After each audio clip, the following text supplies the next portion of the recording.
let's get ready to get this show started, right? Let's get the intro going, right? And then let's get things good.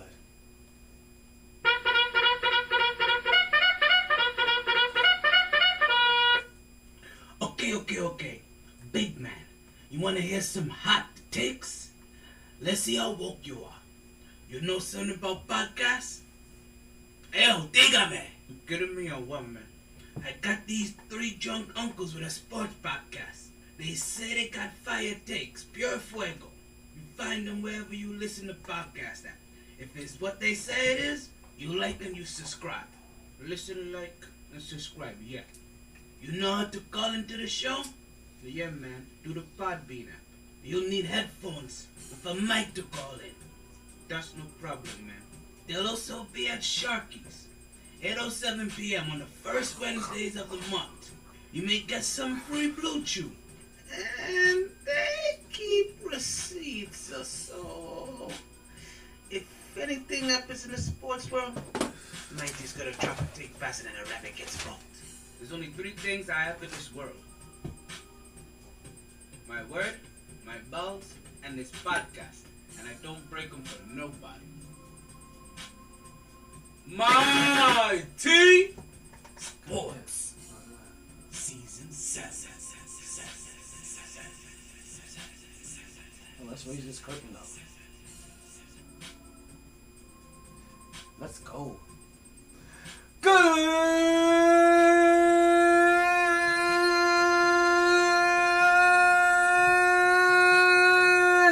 evening and welcome back to another edition of the MyT Sports Podcast. I'm your host, the one and only Untitled Taylor. As you guys know, it's another Fuego day in the hottest city in the world, coming to you live and direct again from Miami-ish, Florida. I heard that song, that Atlanta song. That shit is funny. Somebody did a remix for that with Miami, and they ain't lying. We got another big show for you today. As you guys know, this is Volume 7, Edition 81, Excerpt 414 of the MyT Sports Podcast. This is officially April 1st, April Fools to you guys. Thought we was going to start at 8 o'clock, and I know it's damn near 11 and we're starting. We'll explain all that later. We got a big show coming up for you guys in just a minute, right? We got to talk about that creamy record. We're going to pause on that one. We got a little bit of WrestleMania to get into. NCAA Final Four. We're going to talk about the Grimes injury already. We got TB. I'm kind of sick of TB. Sound like I got tuberculosis, right? Don't forget, folks, we need to free Brittany Griner. You heard what I said. Free Brittany Griner. Oh, folks, we got the Blue Chew promo code. As you heard, we're going to talk a little bit about WrestleMania. We're going to talk some football versus soccer. Get into our Knicks talk and some Hall of Fame talk. All that and more on the MyT Sports Podcast. But you know what we gotta say here, regardless of the time. Take that. And regardless of the weather. You play to win the game. Hello? It's always a good time to talk some sports. Let's stir this motherfucker up and get started. So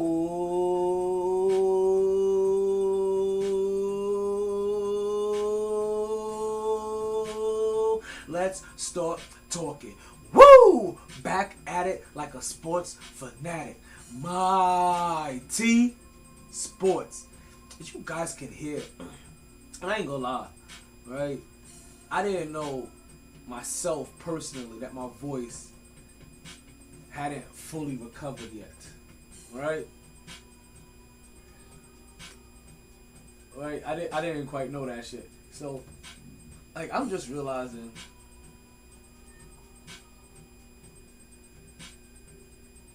I'm just now realizing that all of my show, I'm typing, right? That all of my vocals isn't quite there, but we know we're gonna go through this, right? We're gonna muscle through this like we're supposed to. We're gonna get through it all. I know you guys are looking at it like, yo, T, things look a little bit different. I feel like I'm catching you from a different angle. Yo, it's true. We kind of got something a little bit different for you guys now, right? We got a new little setup to the studio, right? We gotta keep things popping a little bit differently. We're gonna see how things go. We're gonna see how you guys like this, right?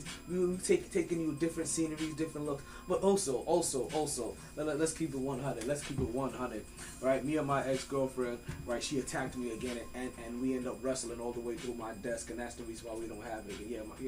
Yeah, she's a violent one. This won't let you get like, yeah, she likes to fight.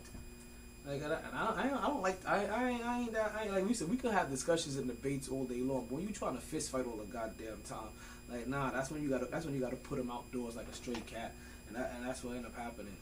Like, yeah, sorry, we had to end that relationship. All so guys, not only are we here dolo, we are definitely here solo. But I fell asleep while watching TikTok, so why she always I hate her. My homegirl Rachel. Alright. She over here doing some crazy wild shit on TikTok. And listen, we don't got you guys on Instagram right now because I'm over here making TikTok clips while we over here doing the podcast. Just to let you guys know, right? So let's go ahead and do what we always do, right? And let's get right into the birthday celebration of the podcast, because you know we like to start off every little podcast with a birthday party. And this birthday celebration is a little bit special because it has a lot of MyT ties to it, if you know what I'm saying. We gonna get that started. Hey, yo, DJ MyT. Oh, wait.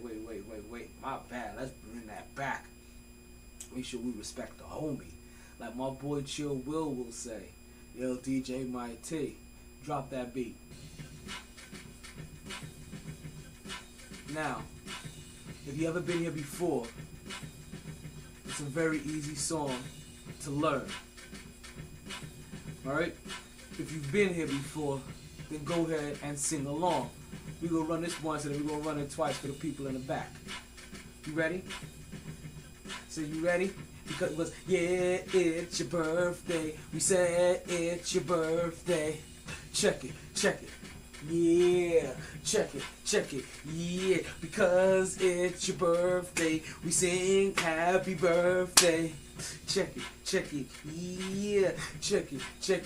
Yeah. Alright, folks. Let's get into... No. Well, that was just the first time around. My bad. I got a little overzealous. I got a little ahead of myself.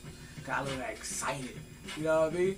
So let's go ahead and run that back one more time for the people in the back who this is the first time hearing this. Check it. Yeah.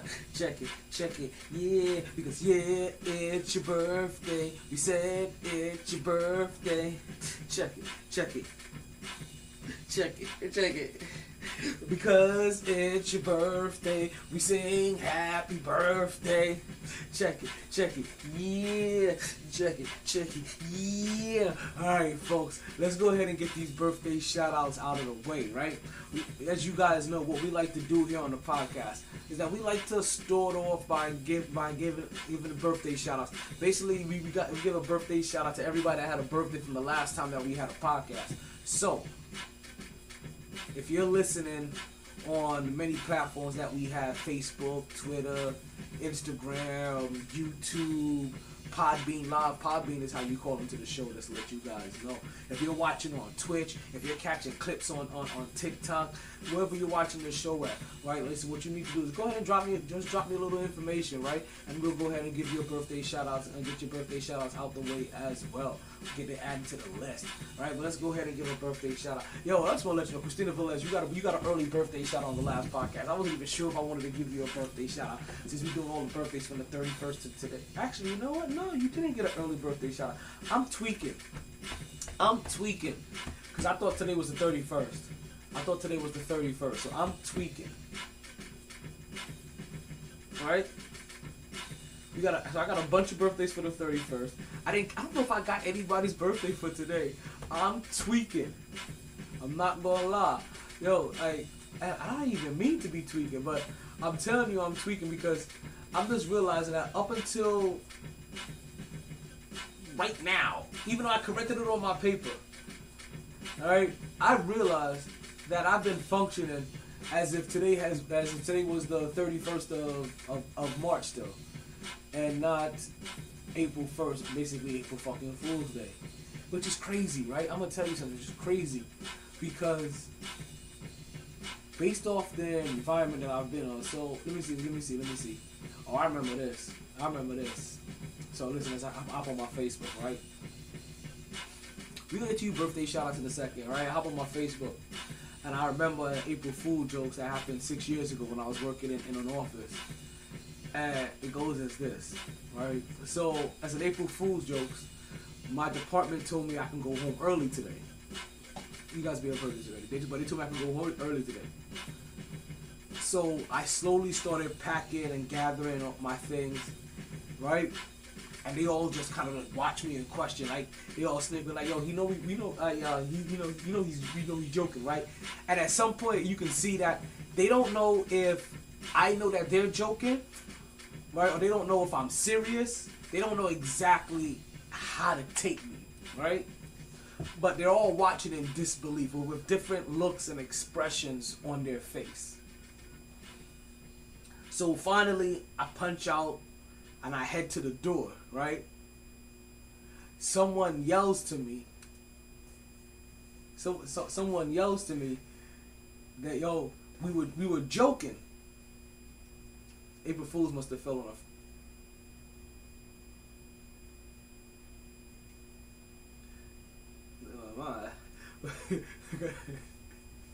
you guys, I'm not even gonna fuck around and tell you guys.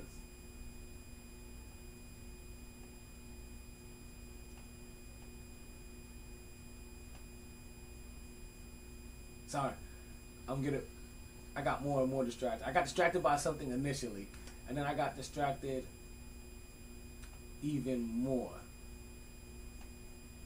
It's so funny, yo. Like, I'm telling you how crazy my ex was.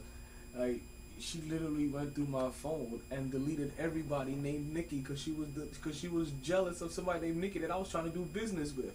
Watch out for them toxic ones. Telling you, she was violent and jealous. Like it was just a double whammy. And she was doing all the dirt. Yeah, listen, I'm man enough to admit, yeah, she was cheating on me. And yet every day I'm the one being accused. Listen, like I said, you guys may think you came to a sports podcast, but like I say, it's a sports podcast that revolves around life. We can get it however it fits in. Did we yo? Okay, my bad. I see what happened here. Hey, yo, run that back for me one last time. And like my boy Chill Will would say, yo, DJ MyT, yo, drop that beat for me. Right? Let's go ahead and get these birthday shout-outs out the way so we can get into the podcast, right? Like I said, I give you guys enough time that you guys know how this goes. But I was, yeah, it's your birthday. We said it's your birthday. Check it, yeah. Check it, yeah. Because it's your birthday, we sing happy birthday. Check it, yeah. Check it, yeah. Alrighty, folks, let's go ahead and start giving out these birthday shout-outs. Alright, the first birthday shout-out we'll like to go ahead and give out to is to Jake St. Actually, no, it's to Nicole Brown. And I ain't gonna lie, I wanted to start off with Nicole Brown because I didn't have no like little soliloquy for Nicole Brown. To be honest with you, like I kind of couldn't remember how we met. So I was just like, no soliloquy for you, right? But the next three we got pure soliloquies for, right? And the last one. Alright, let's continue the birthday shout-outs though, right? So we have a birthday shout-out to Jake St. Patrick. Jake St. Patrick, actually, if I'm not mistaken, he's the Jake of all trades, Jake St. Patrick, right?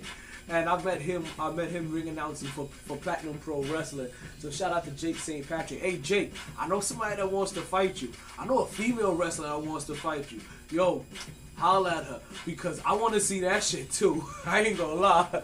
I seen her against DMC recently, right? Destroying my competition, right? But yo, I want to see that shit too. Let's hurry get the rest of these birthday shout-outs before the TikTok duns us, right? Then I thought I put that shit on for 3 minutes. I guess he's getting close to 3 minutes already. Also want to say happy birthday to Julio Guadalupe, one half of the Guadalupe brothers, right? Also met him while ring announcing for Platinum Pro Wrestling. So happy birthday to you, homie.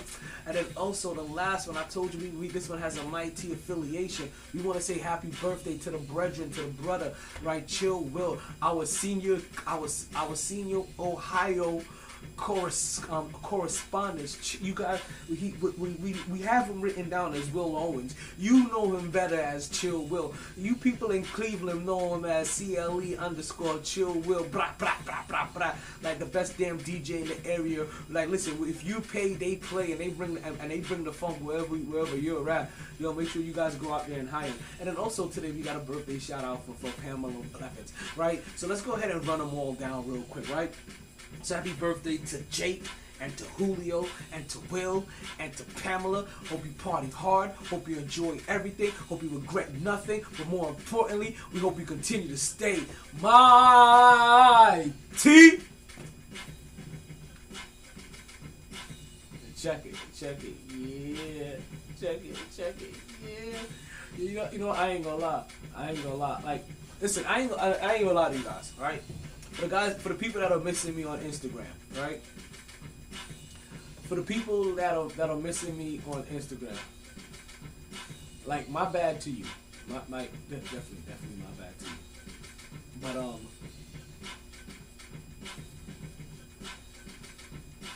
But also you guys have to understand that I need to get on TikTok Live somehow. I don't know how the fuck to get TikTok Live, right? I don't know how to get TikTok Live, but I know I'm trying to get on TikTok Live. And the only way I can think to get on TikTok Live is to post enough videos that TikTok recognizes you, and starts hitting me up. Because I'm sorry, some of the people that I see on TikTok, right, that are on live, I'm really wondering, like, yo, how the fuck did you get your shit on live when literally all you're doing is walking on a treadmill? But then I get it. It's a chick walking on a treadmill, and like you can see like oh, she's just showing nothing but cleavage. But I'm like, yo, I can give you way better content than this. I done seen two broads on there having a conversation, gossiping on some shit. Again, chick with a big ass rack, but still, so she got followings through her rack. And listen, it's okay. I ain't hating, but I'm just saying, like, I got content, like I got bars, like I got fire shit, I got, you know what I mean? I got the Body Sports Podcast, you know what I mean? I got some of the fucking projects. So I'm like, yo, so I'm just trying to go on TikTok Live. So everybody else that's mad at me through Instagram, don't worry, we're gonna go on Instagram for a little bit, and then we're gonna come right back. So I'm trying to get all of these takes up on fucking TikTok today. You understand? Like I'm gonna get. I'm telling you right now. For the month of April, I don't know how I'm gonna do it, but due to this annoying interaction, I'm gonna call it annoying, right? Because it's a nuisance. More than anything else, right? It's a nuisance, right? It's like a weird ass chore that I have to do, and it does pull away from the podcast a little bit because I have to kind of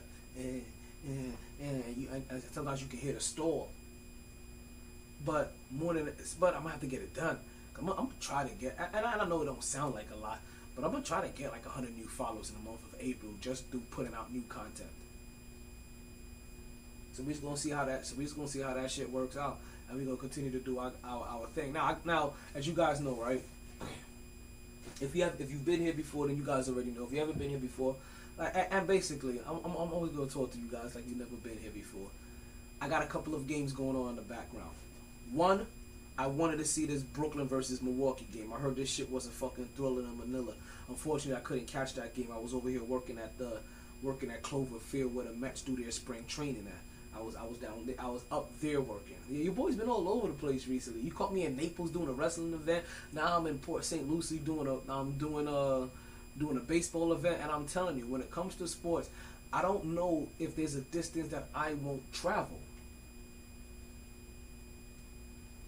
Like, I see a couple of shows going on in Tampa and all these other places, and listen, I see a couple of people putting on shows in Tampa, like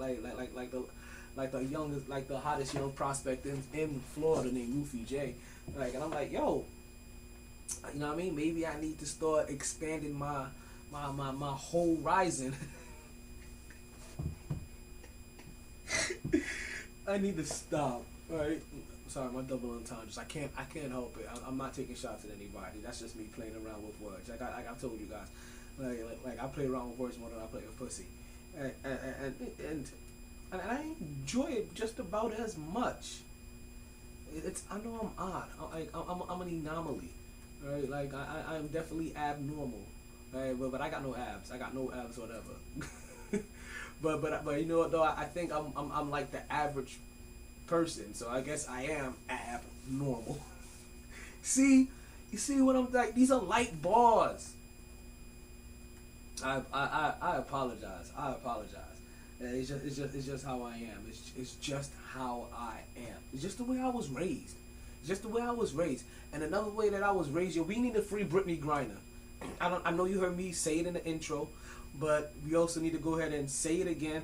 Like I said, champion, 9-time All-Star, if I'm not mistaken. Like 8-time rebound or 8-time block leader, rebound leader, defensive player of the year.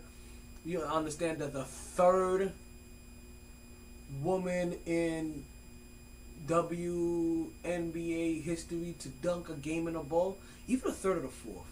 I want to say she's the third. First it was Cheryl Swoops. No, Lisa Leslie. My bad.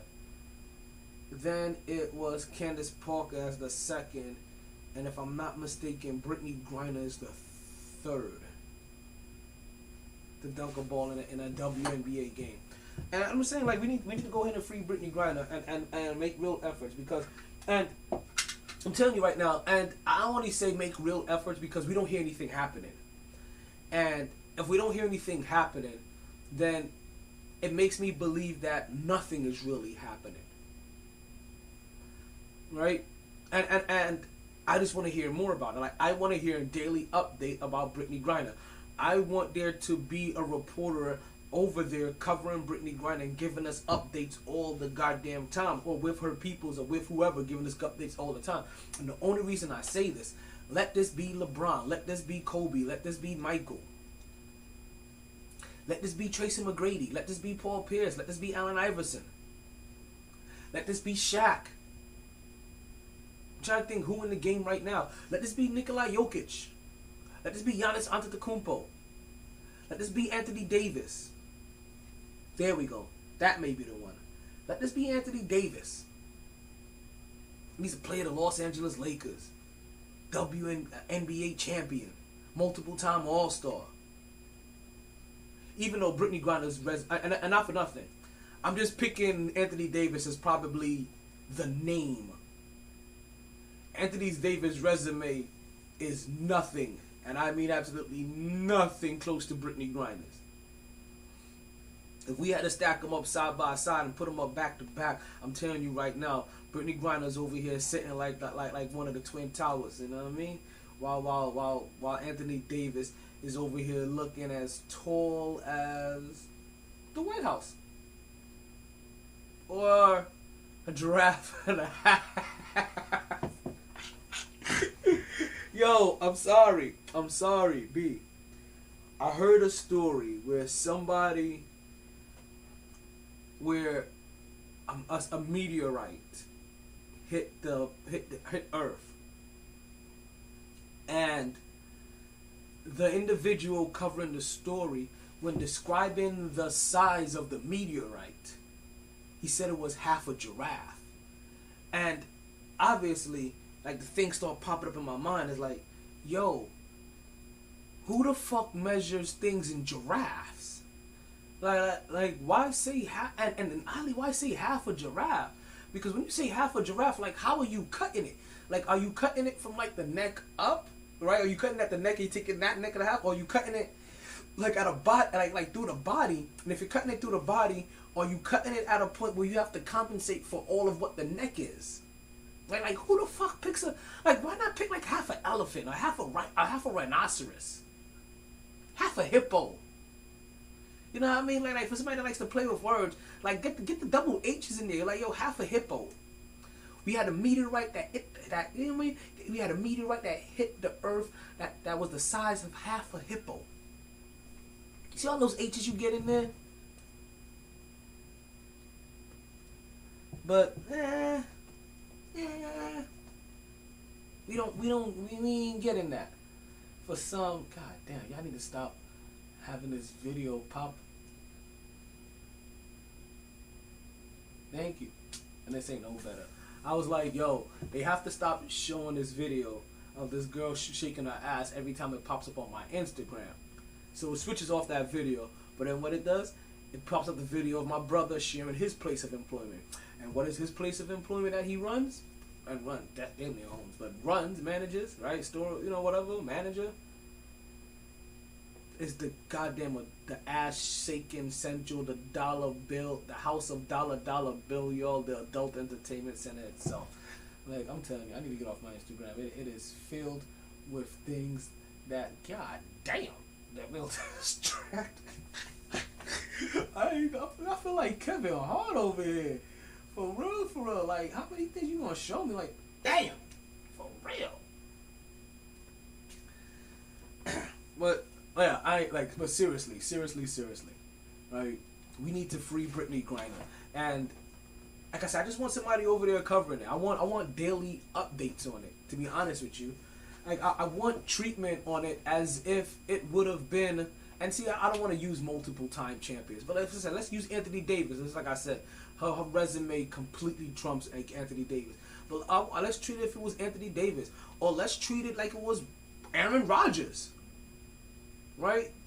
If we're gonna talk about one-time multiple champions with multiple accolades, I want somebody giving me updates about her well-being, about how she's doing, about how close we are to getting a resolution. Because if it was one of those male athletes, we would have heard about it every single day. If it was one of those male athletes, just like how the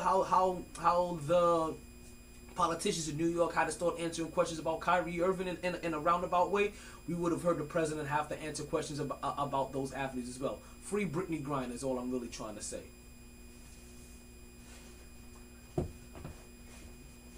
And yeah, I'm not gonna go back to that half a giraffe shit. I'm really not.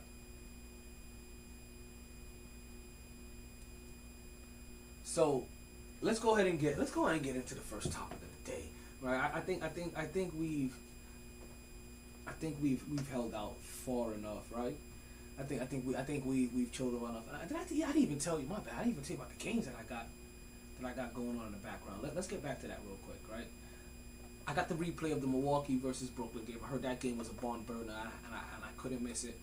And see, that's how I say sidetrack. You guys know, right? Baseball was one of my first loves, so I go left field all the time. I get sidetracked like a motherfucking squirrel. I'm like motherfucking Dora in this bitch. You know what I mean? Dory. Is that name Dora or Dory? It's Dory. Which also is how fast my memory is when it gets to getting over relationships. Like, oh shit.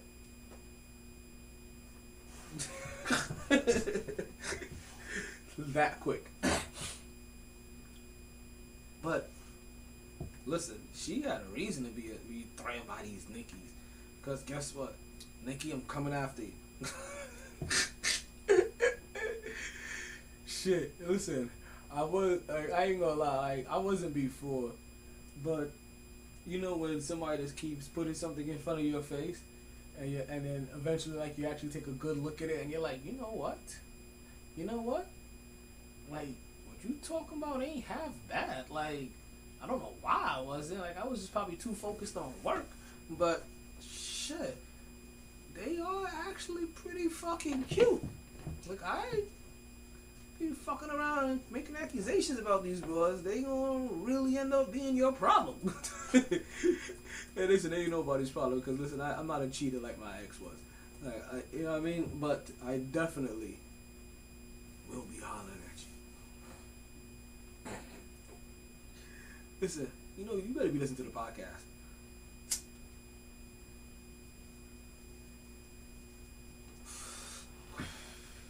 I met somebody that had one of these, and they were like, it started tasting all rubbery and shit. And I was like, did you clean it? And they were like, you know what? That's a good idea. But how you not cleaning your bowls and shit? Like, there's some bowls I get you can't really clean. Like, you just kind of gotta like scrape away at shit. But these are one of those bowls that you really gotta clean. Also because of how the way that the resin gets backed up in this motherfucker, right? That after a while, if you don't clean it, the resin back up. That when you light it one day, if you light it too low, all that shit turns into liquid, and all that liquid goo resin will end up being like on your lips and in your tongue and shit like that. And you guys know that tastes like shit. And a lot of times this is a travel kit, right? Snitching on myself, but fuck, this is a travel kit. So that floor, the heat definitely remelts and like melts and reforms that resin every day. Like if you ever kept like Vaseline or some shit like that, like in the car, you know what I mean? And it goes from like hot to cold, all the goddamn time. That's kind of how that shit works.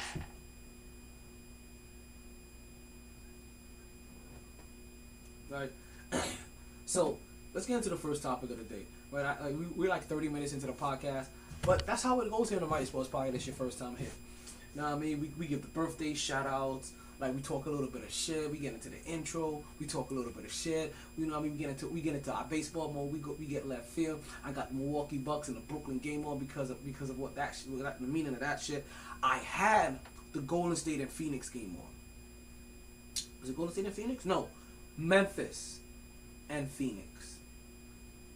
Right, and that game was a hell of a game. And right now I got the Minnesota and Denver game, as Minnesota has been putting up W's and they're trying to get themselves into the play-in tournament with just about like 6 games left. And Denver is the team that's directly ahead of them. I think they're about 3 games ahead of them, if I'm not mistaken. I gotta double check that standing. I wasn't expecting to talk. I spit their standings off in the top of my head. Like I said, I don't know what game is on for that day until I look at that list. I ain't gonna lie to you guys. Right, like there's sometimes I'm like, okay, I'm well ahead of the curve, and then there's other times I'm just like, yo, you know what? We just have to catch this shit when we catch this shit, right? Let me go ahead and give Instagram people some love, right? Because I know Instagram people have been waiting for me to come on, like wondering, like, yo, this nigga there? Hey, yo, this nigga there? Yeah, I'm here, Instagram people. I know you're here. So let's get into the first topic of the day and start things off, right? You missed me back there? Well, let's try this again. First things first. Alright, there we go. New equipment. I'm telling you, it's always something. Alright, let's talk about Kareem Abdul finally being passed on the all-time scoring list. Folks, I never thought that I would see this day. Just part of the reason why I'm watching this Brooklyn and Milwaukee game. But I never thought I would see this day where the words are being said that Kareem Abdul-Jabbar is being passed on the all-time scoring list. And to be honest with you, he is being passed by somebody that may be considered at this current point in time, if not the best in the league, then top. Did I just see Carl Anthony Towns drive to the lane, do a Euro step, pass the ball behind his back around Jokic, get it to Anthony Edwards, who swung that ball one more time to get it to maybe a wide open Patrick Beverly, who knocks down a 3. Minnesota currently right now is leading Denver 129-20 with just about 2 minutes left, folks. Both of these games so far, both of these West Coast games that I've taken in so far has been ridiculous. I might take a pause on this Kareem Abdul-Jabbar, right? I'll go ahead and tease that and continue to tease that, right? But he was passed by somebody maybe considered top 3 in the game today. We'll talk about that a little bit later. Let's talk about something. Let's talk about something a little bit more current, right? Let's talk about some right now action. Actually, it was the other way around. So Carl Anthony Towns did drive to the lane, did a Euro step, passed the ball, did a no look pass behind his back to pass it also around Jokic's back, who got it to Patrick Beverly, who then dished it over to Anthony Edwards, who hit the wide open 3. To push this game up to a 9-point lead. And right now, because I'm watching this Brooklyn game, and I ain't gonna lie, this Brooklyn game it looks kind of low scoring. They're just now coming out of the half now. So let's see, there's about 10 minutes into the half, 62-58, and this is not quite where this happens yet, but we're gonna talk about this because I'm pretty sure it's gonna line up pretty well. earlier today, watching this. I want to say I'm watching. I'm kind of tied in, but I'm doing other shit. So I'm watching this Phoenix and Memphis game, and I'm drawn to it initially, for the first reason, that is I want to see Ja Morant, right, and Chris Paul go at each other, and then it hits me, damn, you know what? Also, knowing that these two teams are the number 1 and number 2 teams in the league, right? If I'm not mistaken, yeah, Memphis has leapfrogged Golden State, as Golden State has had their problems without Stephen Curry. But we also see that, but as I'm watching this Memphis game, right, or getting ready to watch this Memphis game, and I'm looking for it, I end up realizing, like, damn, wait a minute. Chris Paul just got back, but I don't think Ja Morant is back yet. And here we go again. Another period of time that Memphis is playing without Ja Morant, and they continue to win. Not taking any way away from them. It just shows that their squad is built for winning. Because I also realized, remember what I just said earlier? CP3 is back. So CP3 wasn't playing for a while. And the Phoenix Suns were doing what the Memphis Grizzlies were doing. They were out here winning games and still busting ass without CP3 out there. And then I was like, damn, you know what? Even though maybe Memphis may lose, this is gonna put up a hell of a fight. This can still very much be the matchup that we want it to be. I'm looking at Giannis' body, Kyrie, real quick. So I still tune in. And no doubt, like, this game lives up to expectation. This is definitely what can be considered a heavyweight fight. It's a heavyweight match. This is the 1 and the 2 fighting each other, playing each other. Whether they have their best player or they don't have their best player. They're winning with them and they're winning without them. And their best player, their leader, whatever you want to call it. For Memphis, I think their best player is their leader.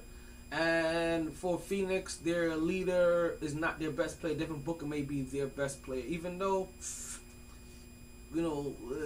Chris Paul is that dude.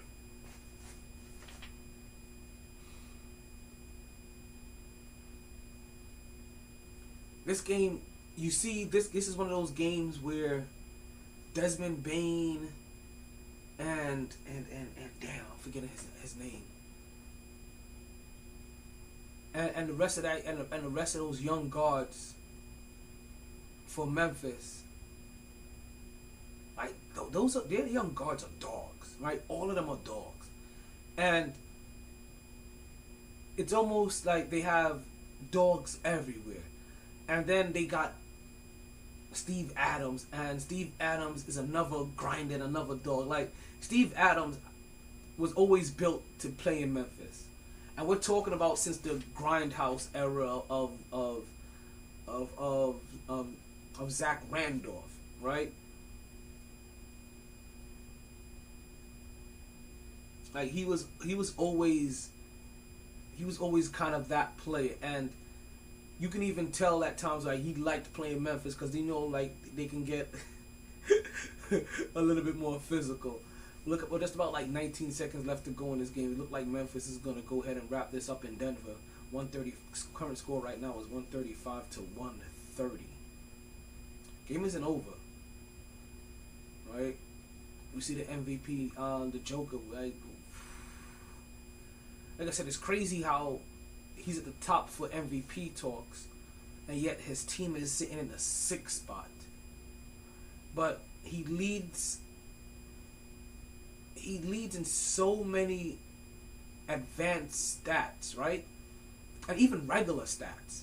And you're like, damn, it's almost like LeBron with the Lakers. How much more do you want this person to do? But you could put up numbers anywhere. Remember, we talk about it. You could put up numbers anywhere. But is your numbers about winning? And winning means something. When it comes to the MVP voting, I have another question when it comes to the MVP voting, because I have another question about another accolade a little bit later in the podcast. Right? And then, so that game is done with Phoenix. Then I wanted to come over and watch this Memphis game, right? And watch this Minnesota and Denver game, because kind of the same thing. Right? I know that Minnesota's been streaking lately. Denver's been right there. They're the 6th and they're the 7th seed. This is also, if I'm not mistaken, a division rivalry game, a division game as well. So this game is interesting. And then Anthony Edwards. We know that if you're a fan of this game, you can quickly and easily tell, right, that Anthony Edwards is one of the future players of this game. So, I like watching Anthony Edwards games. But then also, like I said, you put him out with Karl Anthony Towns. You put him with the phone guy, right? He'll never be. Listen, there's a whole generation of people that has no clue about D'Angelo Russell, right? And that phone incident. But for the ones that do, he will forever be that phone guy. So, yeah. But you couple him now with those guys. You get a couple more dogs on. You add Rat Beverly. That's what I like to call him. He's a rat. He's just a dirty player. Anthony Edwards right now 17 points on 16 for 15 shooting. 17 points now, 16 for 15 shooting, and he just makes a free throw. Just about 9 seconds left in the game. The team is up by 6 points.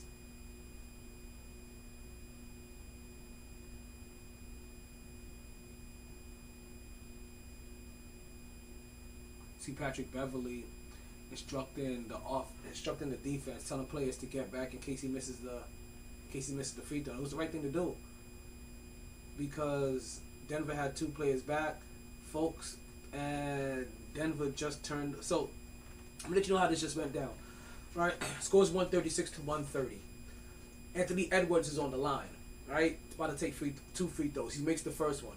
You see Patrick Beverly coming up to the line, yelling emphatically, basically telling people to get back, get back, get back. Hey, you, get back, get back, get back, get the fuck back. Right? And basically what he's doing is that he's letting these people know that, hey, in case he misses that free throw, we need you back, so that there isn't like some football pass and a quick easy bucket. We're only up by 6. He said something like that happens, and who knows? No doubt it's the right play for, even though, like I said, he's Rat Beverly. It's the right play. Denver had two players back already, sitting at each corner of the 3-point line, right, ready for an outlet. Denver's bringing the ball up. They apply a little bit of pressure. Denver turns over the ball. That's all she wrote. Winner, winner, chicken dinner. Put the women and children to bed. Let's go out to the club. Minnesota's your winner. I wonder what's the weather like in Minnesota and Denver by now. I know Denver, the Colorado area should just about be clearing up. Just about. Now we still got some snow on the ground possibly. So I'm assuming that Minnesota probably still got snow on the ground too. It's funny, speaking of Minnesota, I didn't hear their name pop up on the list. A list that I want to bring to you guys' attention a little bit later. Let's go back to since we're still talking basketball, right? We have Minnesota over here we're talking about. We have Denver over here we're talking about. We have Brooklyn over here. We got Milwaukee over here. Let's stay with Milwaukee. That's Kareem Abdul-Jabbar, as we mentioned earlier. He was passed by, like I said, may go down as another all-time great in this game in scoring. Now, I didn't realize we was gonna hear these words so soon. I was not expecting these words to come until next year when LeBron James did it. But once again, LeBron James disappoints us and somebody else beats him to the punch. And that somebody is your two-time MVP, your most recent champion, your finals MVP. Basically, when he wins his championship, it's all about me, me, me, me, me. Giannis Antetokounmpo. I ain't gonna lie. That is definitely one of our loves to see a moment. Definitely one of our love to see a moments. Even though I don't have to drop for that up, right? Can I get that down a little bit lower? Yeah. Right. But even though I don't have that drop for that one, right? That is definitely gonna qualify for our go hard or go home moment of the day, right? That Giannis Antetokounmpo, that's part of the reason why I'm watching this game. Right now, Milwaukee is down 75-70 to Brooklyn in Brooklyn. Brooklyn is wearing their throwback New Jersey colors and uniform, so it just says Nets on it. You know that red, white, and blue shit. When you used to have guys like Kerry Kittles, I used to hate. But you see, Giannis Antetokounmpo passes Kareem Abdul-Jabbar in scoring, in all-time scoring as a Milwaukee Buck. Now, folks, this isn't the last time we're probably going to hear this. As I just said, I wasn't expecting to hear this until next year when we hear we should never ever make that mistake. When we hear about LeBron passing Kareem Abdul-Jabbar next year, right, in scoring, as we see LeBron James doing everything that he can to try to qualify to be the scoring leader this year. We're gonna talk about that shit a little bit later too. We're gonna be here late. We're gonna be potted till midnight. We're gonna be potted till tomorrow, folks. I'm hungry, motherfucker. You guys may even see me eat on the air. Nah, I ain't gonna grab a meal. I'm fucking with you. But Giannis Antetokounmpo, coming into this game that we're watching right now, had 14,172 points. He needed 40 points to pass Kareem Abdul-Jabbar on the all-time Buck scoring list, right? And this, I don't even know if they were Milwaukee Bucks back then. Were they the Milwaukee Lakers back then? Nah, couldn't have been. Because he wanted to be traded to a big name team. So maybe he was there when they changed. I gotta check that out. When was Kareem Abdul-Jabbar playing? And when did Milwaukee switch over? No, wait. Was it the Minnesota Lakers? Sorry, it was never the Milwaukee Lakers. It was the Minnesota Lakers. It was the Minnesota Lakers they used. Minnesota Lakers? Who has the 5 Great Lakes? That's damn. You know what? Fuck it. I'm confusing all kinds of shit now. Like basically all that information is in my head and all that shit is getting jumbled up. And the more I try to think and the more I try to talk right now and process my way through that shit is just getting more and more jumbled. I know it has something to do with the Great Lakes. That's what I'm thinking, like it should be Milwaukee, right? I don't know how Minnesota plays into the Great Lake geography. Talking way too much about Minnesota today. I think about it like I'm bringing up Minnesota already. No, I'm not bringing up Minnesota already. It's already making me think about. I already have to bring it up. It already made me think about bringing it up possibly later in the podcast.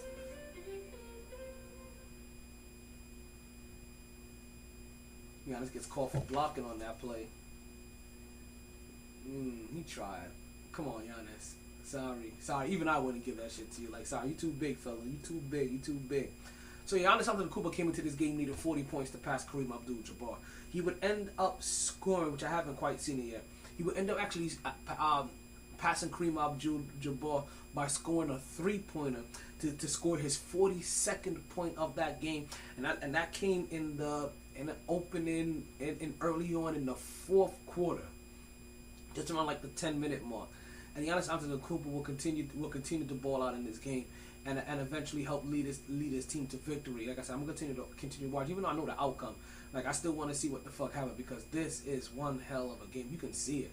folks, you can see it. You see Claxton flying all over the place. You see Giannis trying to take blocks. You see Kyrie Irving over here trying to get buckets. But you see him struggling though. You see him kind of struggling. And listen, this was a smart move, right? Because there was a foul by Kyrie Irving. Was it a foul? No, it was it was a foul by Kyrie, but they called it on the floor. Okay, I thought they called a shooting foul. Oh, somebody put Kevin Durant on skates, but couldn't get the shot off. You see Kyrie bringing the ball up. You see, ooh. Sorry, you see Patty Mills at his 100-mile-an-hour on format catch that ball and just chuck up a 3-point shot. A fucking arching 3-point shot at that. Let's get back into this goat. Let's talking about goats again, right? So Kareem Abdul-Jabbar, he gets passed up, right? He had scored 14,211 points as a Milwaukee Buck or as a Buck. Giannis Antetokounmpo passes him in this game against Brooklyn. This is also another one of those, as I said, same thing I said about Phoenix and Memphis, right? But that's one of those heavyweight matchups. The same thing goes when it comes to this Brooklyn and Milwaukee game. We all know how this series ended last year for these two teams, right? With basically Milwaukee winning a championship by literally the hair on my chinny chin chin or the big toe on Kevin Durant's foot, or that half an inch difference because he likes to wear his shoe just a little bit bigger, big, right? So we all know how the series ended last year, where the winner of that series ended up moving on, and that was in the second round, ended up moving on to go win an NBA, to go play in the finals and win an NBA championship. And that's how Giannis Antetokounmpo, basically it was going through this Brooklyn team that Giannis Antetokounmpo ultimately won his first championship. But he also did it by going through this Phoenix team, who guys, I'm gonna give y'all a bet right now. I don't know what the odds are. Okay, Google, what are the odds of the Memphis Grizzlies making it to the NBA championship?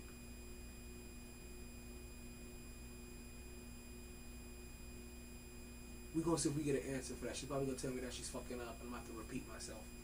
But look at those odds, and I'm telling you, it may be worth $100. Sorry, something went wrong.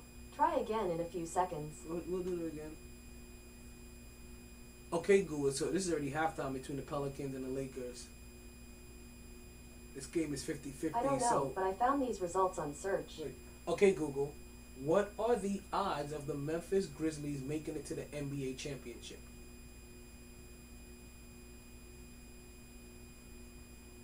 +2500. On the website BealeStreetBears.com, they say, that's right, the Memphis Grizzlies, listed with +2,500 to win the NBA championship at WinBET. The Grizzlies' NBA championship odds are a fantastic value bet. People also sometimes ask me, who has the best odds to win the NBA championship? Do you want to hear the answer? No. What are the Memphis Grizzlies' odds of making the NBA championship? Oh, okay, Google. What are the Memphis Grizzlies' odds of winning the Western Conference? I don't know, but I found these results on search. Grizzlies odds, scoring bet lines, DraftKings. We gonna see. But listen. They just said it's a plus 2,500 odd that the Memphis Grizzlies win an NBA championship. I ain't gonna lie.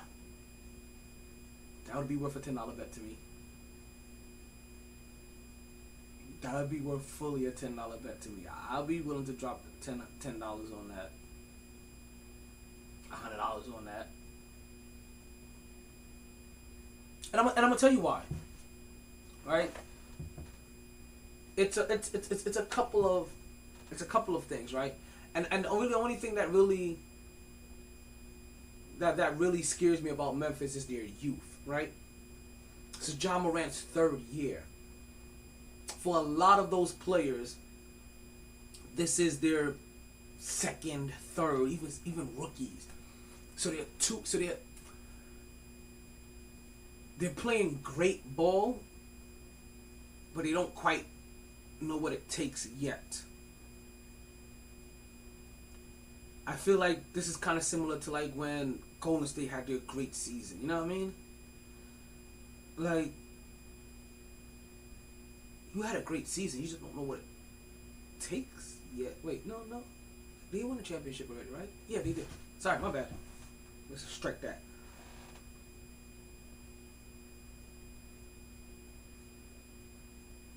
But, so I don't know what Memphis Grizzlies odds are for making the Western, to win in the Western, to make it to the NBA championship. To win, okay, so the Memphis Grizzlies odds to win the 2009 NBA Finals are now 1,800. Odds to win the NBA Western Conference. Oh, okay. The odds are 700 to 1. Just letting you guys know, the odds are 700 to 1. I can see them winning the West. I don't make a lot of bets, folks. I don't make a lot of bets. I don't like to talk gambling a lot. Not a big gambler. There are a few times where I wonder, hey, what if this? And I'm telling you right now, that's a hell of a bet. Like, I would be willing to make that bet all day long. I think I'm probably gonna make that bet. I'm not lying to you guys. I think I'm gonna make that bet. And I'm looking at it, right? And it's because how Memphis could win without their star player. How Memphis could win with their, you know what I mean, with their star players. And the same thing for Phoenix, right? And we see how hungry Phoenix is, right? But there's something about Chris Paul. And I'm watching this game right now. Something about Chris Paul, something about Phoenix. Something about Chris Paul. He always chokes when you think that he should win. Like, we thought they should have beat Milwaukee. Yeah, choked at that moment. It always seemed like at his highest point, like right now, the Phoenix are such a favorite that you're like, damn, they should win the West. And that's the kicker right there. They should win the West.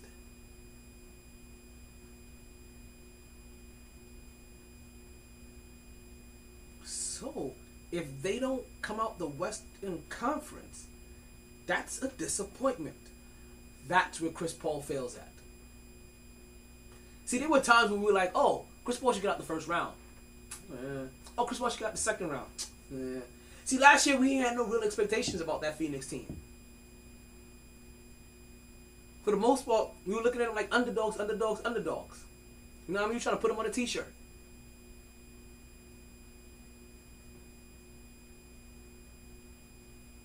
But then, be honest with the alley-oop, 14.9 seconds to go in the end of the third. Right? But then whenever he has expectations, it seems like they come up short. Listen, there's something about this game that they just played. There's something about giving a team like Memphis that extra confidence, that extra fight. They may not, because they don't know that they're not supposed to win yet. They don't know that they're too young. They don't know that they're anything. Can they win a championship? Memphis? I don't think so. Can they win the West? You tell me they get, you know what? I think it's about that time. I'm sorry. Let's go ahead and pull up the NBA standings, right?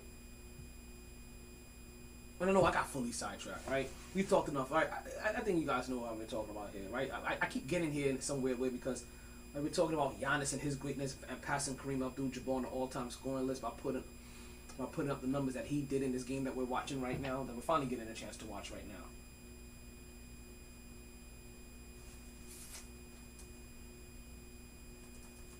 So, but let's go on. Yeah, I'm going to get these standings up. Because now, as we have about 6 games left in the season, and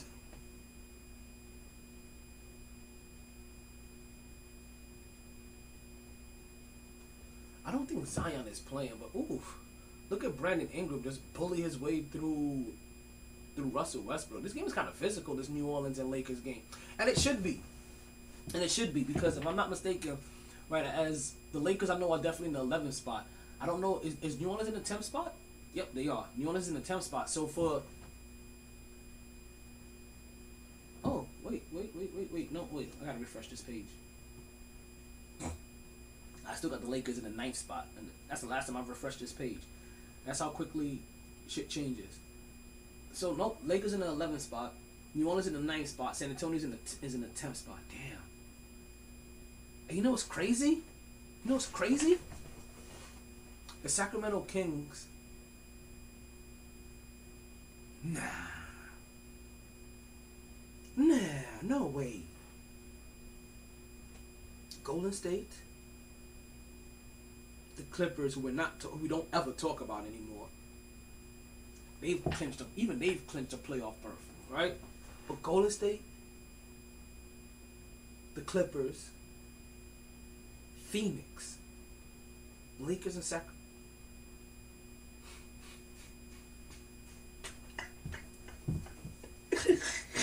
Yo, the Lakers could end this season as the worst team in their division. They're only 2 games ahead of Sacramento. 3 games. The losses matter too. Sacramento got a few more games. It look like they have 2 more games played than the Lakers so far. But the Lakers aren't. Man, it's crazy. The Lakers aren't careful, which is why it's so important that Anthony Davis and LeBron James are trying to come back this game to play. Trying to come back this game to play. I just kick this shit out of my thing. There we go. Let's get that back that way. They can easily be eliminated, just like that. I mean, not eliminated. They easily but not just eliminated. Because right now they're not making the postseason. But they can be the worst team in their division. Let's get back. So you're Memphis. You're the 2nd team in the league, right? Now I'm not gonna boost up the Clippers. I'm not gonna boost up New Orleans. I'm not gonna boost up San Antonio. I'm just gonna leave everybody where they're at. It ends right now. Minnesota's playing. Memphis is playing Minnesota. You telling me Memphis can't beat Minnesota? All right, so let's move right on. Then they play the Golden State Warriors, which they've always been kind of slated to play them, right? But we know that Memphis already beat Golden State last year in the play-in tournament. We know that Memphis is not scared of Golden. They're not scared of any of these teams, but they're not scared of Golden State. They think they could beat Golden State. But let's say it's not Golden State. And I said I'm not going to elevate any teams. And the only reason I say it's not Golden State, because Golden State is tied with the Dallas Mavericks. And Golden State Warriors right now, they don't have Stephen Curry, and Dallas has been streaking. Right? In their last 10, Golden State is 3 for 7. In their last 10, Dallas is 6 for 4. So while one team is rising, another team is coming down, and they've officially now hit that cross point, and one team is going to go up, and one team is going to go down, and it looks like Dallas is going to go up. But again, you don't think that Memphis can beat Dallas? Memphis can beat Golden State? And then we're talking about them going through Phoenix. Because Phoenix should beat the Clippers. They should beat Dallas or Golden State, whichever one of those teams they play. Probably going to be Golden State. They should beat Golden State. They have a rivalry there. They want to go through them. They want to beat them.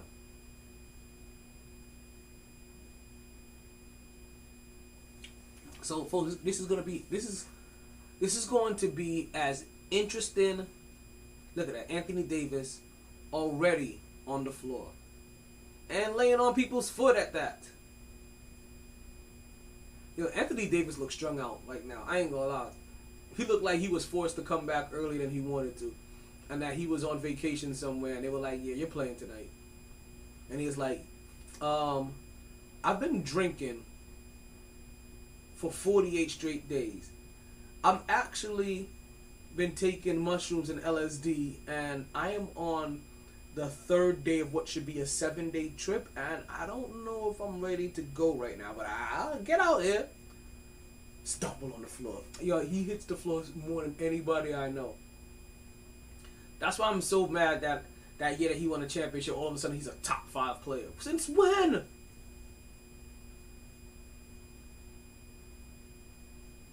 He always could be. Let's move on. Right?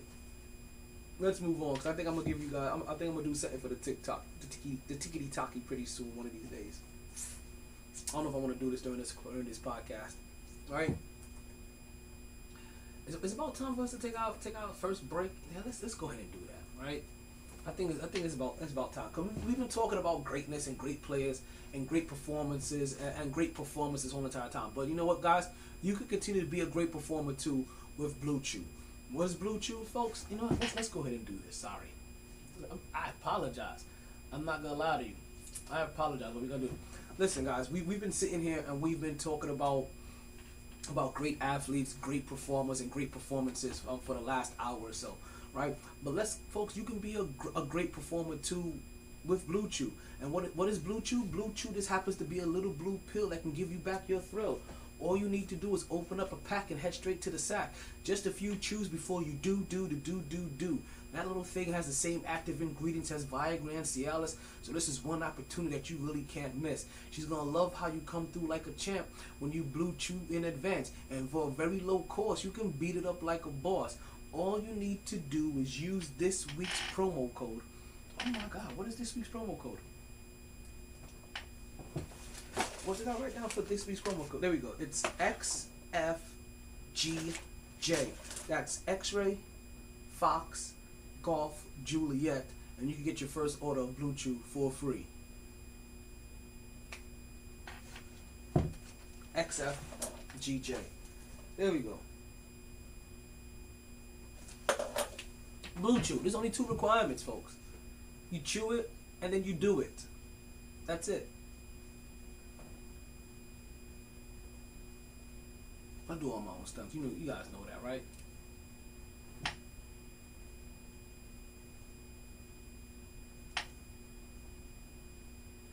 See, that one was a simple one. That one's ready to go already.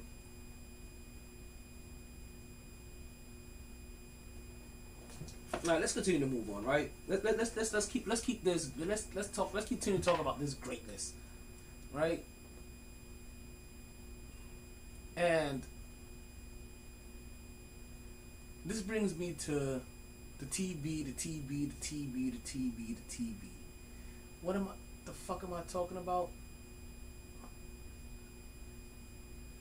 We're talking about TB, coaching TB in TB. What do you mean? You don't know what I'm talking about yet. Todd Bowles is going to coach Tom Brady in Tampa Bay. Folks, I am shocked. I am astonished. I am beside myself. Because I don't think any one of us saw Bruce Arians' retirement, right?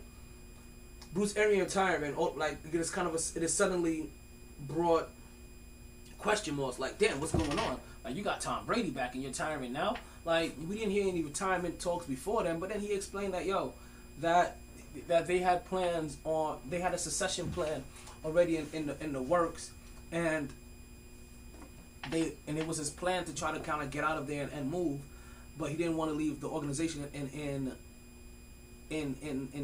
massive disarray, changing head coach, and also right.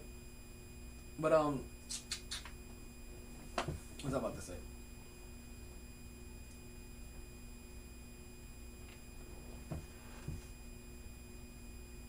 right, change the organization, leave it in this way, changing head coach, changing quarterback, and having the organization have to deal with those two new things, even though the person that they put in for head coach has been a head coach before. It wasn't like they was putting in a rookie head coach, but hey, I'm okay with it, right? So former Jets head coach Todd Bowles, he gets himself a head coaching job because Bruce Arians decides that it takes a seat in upper management, right? And now we get one of the craziest combinations of TB that we've ever seen. It really is TB coaching TB in TB. We have Todd Bowles coaching Tom Brady in Tampa Bay. And all I need right now is a Bruno Mars background in the song singing "This Bitch" for another TB. So Todd Bowles, ultimately, let's go ahead and give Todd Bowles his praises as we should, right? Because Todd Bowles definitely should get for getting that head coaching job. But it's interesting to see what he does. Like, I ain't gonna lie, I'll be watching Tampa Bay games. Or I'll be paying attention to Tampa Bay games, not because of Tom Brady, but I want to see how Todd Bowles and Brian Leftwich looks as the head of this team. How this offense continue to look. And see, the thing about it, the only thing that sucks is that Tom Brady's old as fuck. So if this finally ends up being his fall off a cliff year, I don't want the coaches being blamed for it. But like I said, this makes for, at least for me, this makes for a much more compelling story now around Tampa Bay than it did of just Tom Brady coming back. Because now we get to see Tom Brady now with his third head coach, right? And both of these head coaches now African American coaches, right? And we get to see how this organization is run with Bruce Arians now in the head position. And he really don't give a lot of shit about Tom Brady and his feelings, even though he kind of gives a shit about Tom Brady and his feelings. So again, shout out to Todd Bowles, big up and shout out to Todd Bowles and Brian Leftwich for both of them. Getting their new promotion. Like I said, it's just crazy because Todd Bowles, he was on the defensive side and they promoted him to head coach instead of promoting Brian Leftwich, who was the offensive coordinator, if I'm not mistaken, right?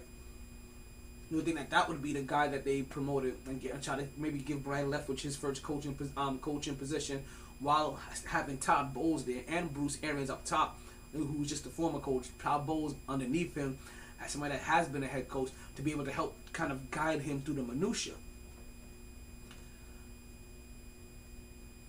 But they went safe and they went Todd Bowles, and like I said, we'll see how this works. We know that Tampa Bay has already started making, since the re-signing of Tom Brady, even a little bit before, they already started making moves to try to go ahead and bring back certain individuals and try to keep that team and that structure firm. So we'll see how that goes. But again, big shout out to Tom Brady. Right? Let's get back into a little bit of round ball action, right? But let's go into the youngins of the game. Let's talk a little NC2A. As you know what? My bad. Because I'm over here talking about all the games that I'm watching and all the things that I'm watching for their greatness and for all of the meaning. And one thing that I'm kind of letting slip by the wayside is that we do have the NCAA Women's Final Four tournament that went on just tonight, actually. I forgot. Earlier tonight, I was watching some South Carolina versus Louisville. They played at 7, and in Stanford and Connecticut, they played at 9:30. Let's go ahead and get you those numbers, folks. And I ain't gonna lie. None of the teams I wanted to win won. I don't know why I like Louisville. At least in that matchup with South Carolina, I haven't seen any one of these teams. I ain't gonna lie. I haven't seen any one of these teams really play like that. But kind of was rooting for Louisville. Kind of was rooting for Louisville over South Carolina. Even though, listen, for South Carolina, because now I know I have ties in South Carolina. I'm starting to butter up to South Carolina and the Carolinas again, and starting to root for you guys because I got family that's in the biz, and you know what I mean. I'm not even trying to show support But I was kind of rooting for Louisville, and I was definitely rooting for Stanford over Connecticut, because I hate everything New England, Boston, Connecticut. You know what I mean? Anything in that area, as to say. So I was definitely rooting against Connecticut, folks. As I'm watching this right now, as you see Bruce Brown go ahead and take a nice little go to the rim. Chris Middleton comes in for the foul, try to get at the ball, grabs off, gets his forearm. Bruce Brown comes stumbling forward. Immediately, you see Chris Middleton over here apologizing. I don't think they're gonna call this a flagrant. This it just looks really, really bad. Ooh. And then Bruce Brown lands on his shoulder and on his wrist. He's gonna take some time out. Chris Middleton apologized to him several times. He didn't mean anything by it. Let's see what they call. Immediately, you see Chris Middleton apologizing. I don't think he hit his head on the thing. I was all shoulder and wrist. Now back to live action. We have New Orleans beating the Lakers right now, 69-68, and we're still wondering what's going on with Zion Williamson. To be honest with you, LeBron James just drove to the rim. He makes the back bucket, but he takes a nasty spill, and he's down for a little while. He's slow to get up. No, he didn't make that bucket, folks. It is 68-69 still.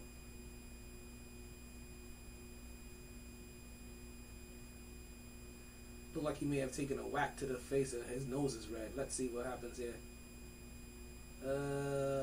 Oh, shit. Yeah. Ooh, that may be a flagrant. That may definitely be a flagrant right there. They're still showing replays of this Chris Middleton play. That shouldn't be a flagrant. That was just a hard foul. That was just bad thing. But for Brandon Ingram, who fouled LeBron James on this play, his hand came raking right across his face. You can see LeBron James' nose is red. And LeBron James may have sold that just a little bit too. Right? But yeah. So Brandon Ingram's definitely going to get a flagrant for that one, only because it was contact above the neck, above the shoulder. He hit him in the neck. Let's see what they call this over here. As we're getting the call for the Chris Middleton. Nope. Oh.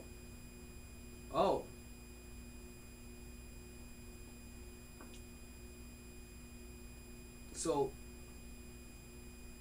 I don't know if Chris Middleton had a technical foul earlier in this game, but Chris Middleton was ejected for that foul. And I see Wesley Matthews trying to make a thing, trying to make a case or whatever, but that, unless he had another technical, that's not something that you should be ejected for. So 5 minutes left to go in this game. Brooklyn gets to go to the free throw line. They get 2 free throws. They're probably gonna get possession back because it's a flagrant foul. They're gonna go up by about 5 with 5 minutes left to go in the game. Back to real time. This is definitely called a flagrant foul. It doesn't look like. So, definitely got a technical. This is definitely a flagrant foul that happened on Brandon Ingram. Now, I'm just trying to see if Brandon Ingram is still in this game or not. And it's crazy the colors that they're wearing, because it's almost like they swapped colors. Brandon Ingram is still in this game. So I'm gonna have to double check and see what I'm gonna have to double check something and see if Chris Middleton possibly had another foul or technical earlier in that game. And that was his technical, because if that's the flagrant foul, this is his first tech, he shouldn't be ejected for that. Even though I understand some of these ejections can be referee, up to the discretion of the referee sometimes to eject them out of the game. I think. But I don't see any reason that he should have been ejected for what happened on Bruce Brown versus what just happened on LeBron James. If anything, what happened on LeBron James was way more fragrant, right? If anything, than what Chris Middleton just did or did last night. But again, I'm missing a little bit of context. I don't know if that was his second. That was his second foul. LeBron James takes a deep three, as if he was trying to make a point to somebody. Lakers currently up 4 points. 5 minutes left to go in the third. Ooh, Brandon Ingram again. Brandon Ingram again. He just keeps coming. You know it's crazy, right? Because now we see LeBron James get straight to the hole, doing the same thing Brandon Ingram did. Because like three straight times, Brandon Ingram has just taken the ball straight to the lane, and just bodied whoever has been in front of him. Just did a little Euro step, used some shoulder action, and just gotten through and past his man. You know, the Pelicans hit a wide open three. I ain't gonna lie, I thought there was a whistle and they stopped playing. Like everybody kind of froze after he drove in and dished it out. Folks, Brooklyn up by 9 points with 3 minutes and 52 seconds left.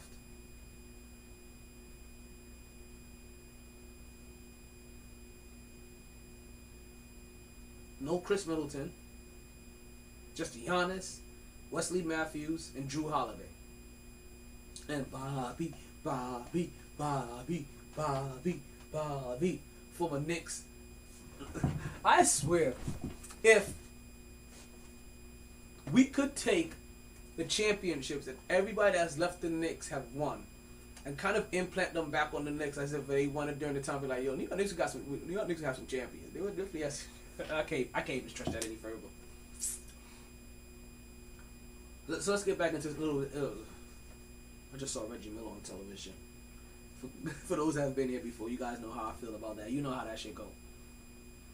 So here we go again, folks. We have UConn beating Stanford, and we have South Carolina beating Louisville. So in our NCAA Women's Championship is going to be UConn again going up against South Carolina.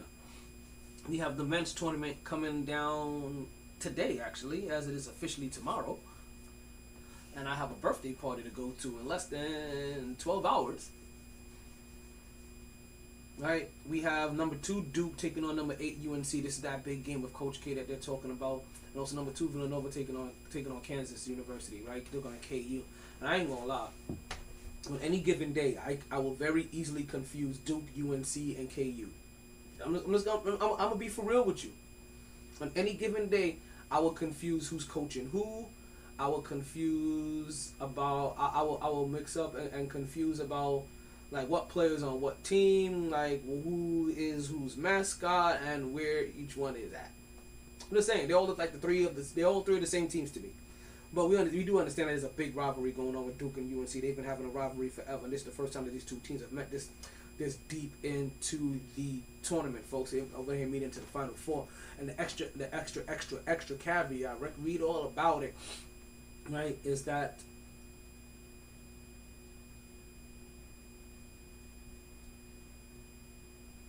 right? The extra about is that UNC and Rupert Davis, and I'm probably going for Rupert Davis due to his Knicks ties, right?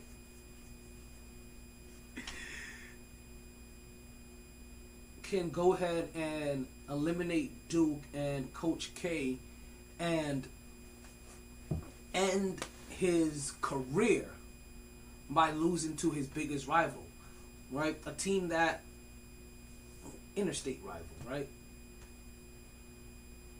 But also a team that earlier this year on Coach K's biggest night, they ruined that shit. Like that, they walked up in there like Rick James put his feet on his couch. It was like they never should have gave y'all niggas NILs. For real. So this game means more now. Now, granted, I would have rather had seen St. Pete get up in here. And shout out to St. Pete's coach. I'm forgetting your name. I always forget how to pronounce your name. Amari Stevenson. Damn. But St. Pete's coach, he gets himself a nice little promotion over to over to Rutgers, Seton Hall. One of those two teams. Fuck. But I know that's supposed to be his alma mater or some shit like that. Did I have that written down and I never got to it in last week's podcast? I know I had him in here somewhere. Seton Hall. There we go. So yeah, so he goes over to Seton Hall, and that's basically his alma mater. So basically, and he wants, and also it's a bigger school and it's a bigger thing, and all the kids there, they were happy for him, right? You didn't see there was a big, and they also ultimately understood. It was funny because I remember he had been doing a lot of radio leading up to it, and one of the things that they would ask him of was that, hey, you have to have a lot of schools calling you now, like bigger programs possibly beating down your door from the work that they see that you're doing with St. Pete. He gave a really good answer. An answer that also made it sound like he was going to be there for a while. I ain't going to lie. But he gave one of those really good answers that said, yo, this is about the team, this is about the guys right now, and the run that you make with these incredible kids, and this, that, and the third, la, la, la, la, and giving us the sound bites. Yo, we from New York and New Jersey, we ain't scared of nobody. Yo, we'll catch you in the back and put a burn in your back and be like, yo, if you don't throw this game, yo, your family is done. You know, I'm just fucking with you. Still a 9-point game, 3 minutes and 43 seconds left. Over here with the Lakers game. Alright, and that was the booking I just gave you. In the Lakers game, Lakers are up by 4 points with 2.5 minutes left to go in the third. Free throw just put him up by 5. Is that Malik Monk? That is Malik Monk. It's one of the few times it looks like the Lakers may be at full strength. The only person I didn't notice Russ. Yeah, it looked like they have, because I saw Malik Monk, I saw Avery Bradley. Like, we've seen a lot of players. I just wish they were in the right colors because the New Orleans Pelicans home uniforms look like Lakers colors. As the Lakers are playing in their Pelicans colors. It's just annoying. It's just super fucking annoying. You see Giannis gets the ball and Andre Drummond takes a couple dribbles, does a spin move. Kyrie Irving pokes that ball loose. We gonna get a jump ball?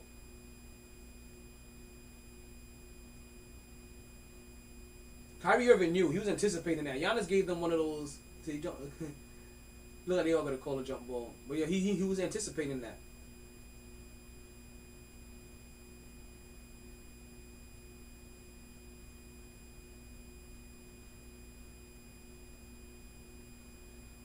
Because you can't really bully Andre Drummond. No, Kyrie Irving played that well. That was a hell of a play. Knew that Giannis was probably going to be coming in with a post. He didn't see him come in. Bam. And Anthony Davis is going to the bench upset with 1 minute and 40 seconds left to go in the third. Didn't quite see what happened. I don't know if he just picked up a foul or if he's a little banged up. But we'll continue to keep you updated. Pelicans just missed a wide open shot to tie the game at 83 apiece. LeBron James brings the ball back up and he goes to do what he does. 2 dribbles, bully, goes to the lane and nobody stops him. Listen, LeBron James has been doing that his whole entire career. Like some Bernard King kind of shit. Like, I'm gonna take 2 dribbles and I'm just gonna take a few get me the ball, right around half court. I'm gonna take a few dribbles and I'm just gonna bully my way through the lane. Listen, Giannis does that shit. We seen and it's a lot of also what I told you that Brandon Ingram was doing a while ago too. We see New Orleans gets to the line. Just under a minute left to go now in the third.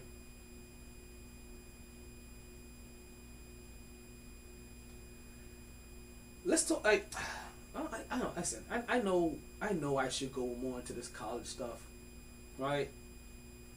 I probably would think I want Villanova to win more than KU, to be honest with you. Only because of location. Probably UNC over Duke. Right, that's how I feel. Like, give me Villanova. Give me the 2 versus the 8. And then ultimately, let me get Hubert Davis.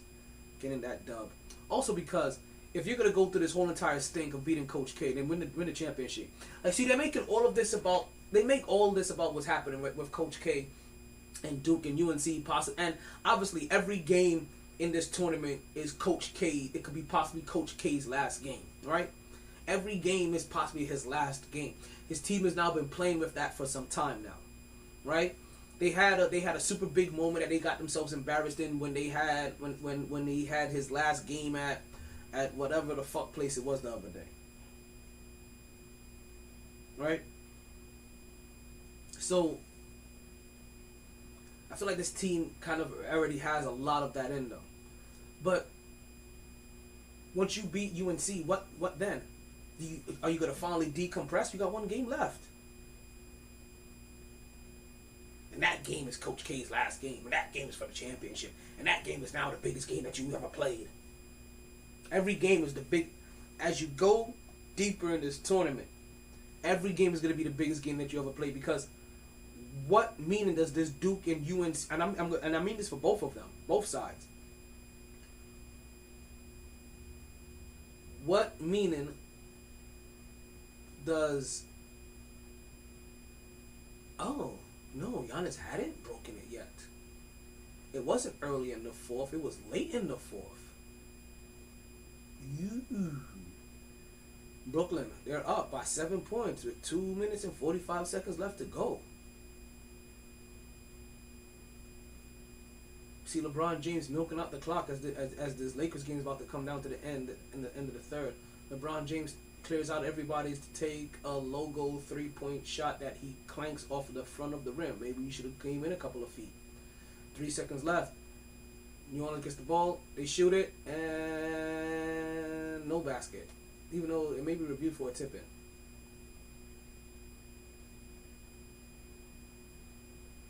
Steph Curry for 3. He misses that. Giannis with the rebound. Bring the ball up. 2.5 minutes left. 7 minutes left to go. Folks, he goes and they call a block and foul on Andre Drummond.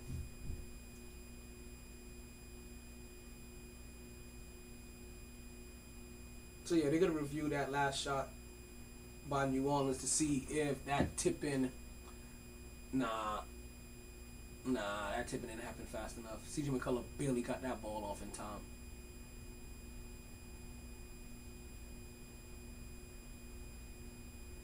But man, what an addition that CJ McCullough is making for this team. Once you see him out here balling, doing his best Damian Lillard impression.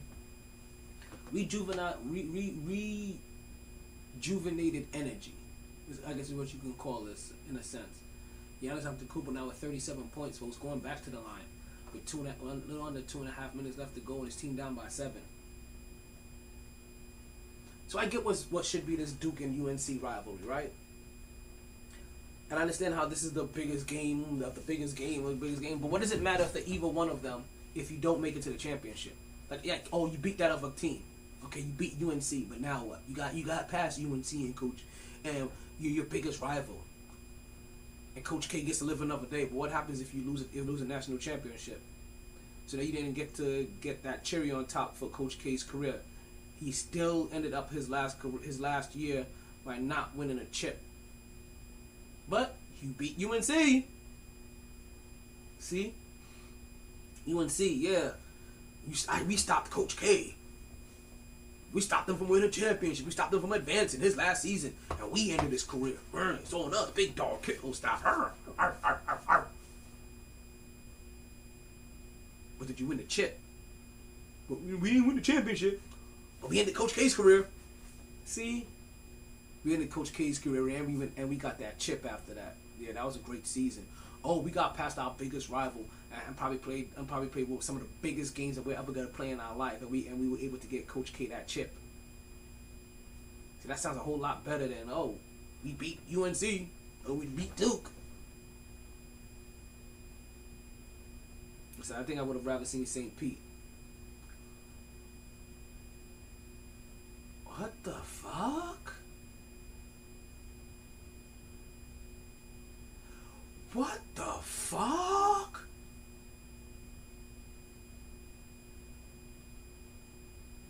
I'm sorry, B. So end of the third quarter for this Lakers and New Orleans game. And they are. I'm going to TikTok.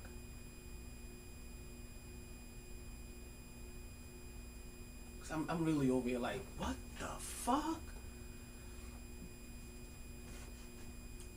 So they just had the review, right?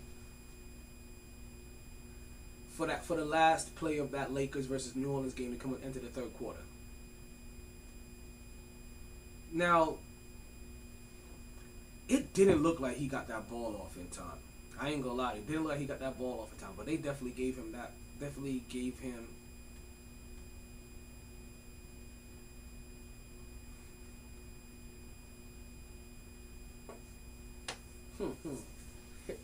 They definitely gave them that shot, and I ain't gonna lie. CJ McCullough put up that shot. He got that all off, but then there was a tip in that followed that, and I didn't think that tip in was in time, but they definitely gave them that.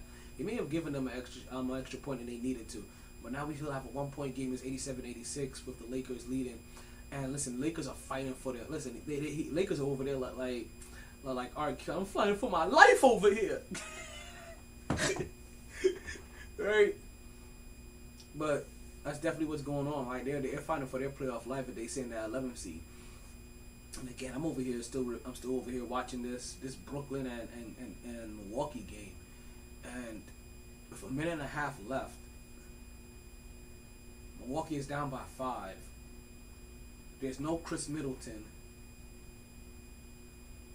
and they've been up by 9 for the last 4 minutes. We're gonna see how this continually plays out, right? So let's talk something interesting, right? Let's change sports for a second, right? I'm done with all the NCAA talk. Like I said, let's go UNC, let's go Villanova. Like, I hope they both win tomorrow. I don't know if I'm gonna be home to watch those games. But there was a little article, right, that came out a couple of months ago, right, that is starting to make some surface. And it was a Pro Bowl article that was done by The Athletic. And it had some interesting things, right? I think the most interesting was who they had voted for the MVP, right? Because for the players, right, they asked a bunch of Pro Bowl players. For them, it wasn't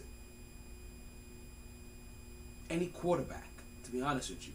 It wasn't Tom Brady, it wasn't Aaron Rodgers, wasn't any of these usual suspects. They gave it to the running back because on the field, while amongst owners and everybody else, running backs aren't value.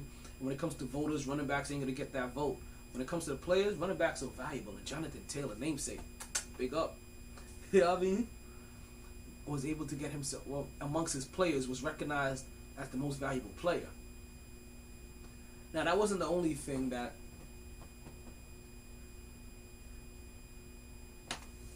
wasn't the only thing that they also voted on. They also voted on other little minuscule things, right? And this is where Minnesota comes in again. Like, they voted for where's the worst place that they would like to play.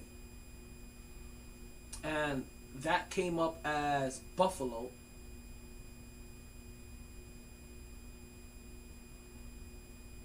.41 seconds left. Brooklyn up by 3. Giannis missed a 3-pointer that gave this ball back to Brooklyn. 30 seconds. And they fouled before the shot.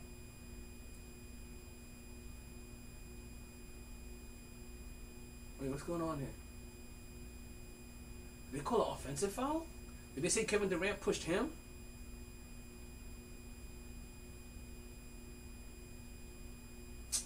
Oh, yes. Okay, they did call an offensive foul. They said that Bruce Brown pushed Giannis into Kevin Durant, and they got that call. The ball goes the other way. 30 seconds left. 110, 107. Brooklyn. This game had it all. Like, damn, I'm glad I'm rewatching this game. Shit. I'm glad I'm watching this Lakers game. Ain't gonna lie. I almost didn't watch this Lakers game, but man, this is what the end of the season brings, right? This is what the end of the season brings. We have teams everywhere that and also the play-in tournament, right? Or the extended postseason. That you have teams fighting for it this late. You have a Lakers team that is 10 games under 500 and they still have a chance to make the postseason play. Yes, folks, they're 10 games under 500, a LeBron James-led team. I'm just saying, like, this is your king. This is your king. Chris Middleton gets the ball to Giannis. Giannis gets the ball back out, almost gets that steal, and Giannis at the top of the key. Folks, three-pointer, step back. Oh, my God. Folks, Andre Drummond on him, folks. Faked him, crossover, step back, three-pointer. Game is tied. 110. 110. 18 seconds left. Look at him. Taking off the Joe. Crossover. A little James Harden toe tap to set his feet.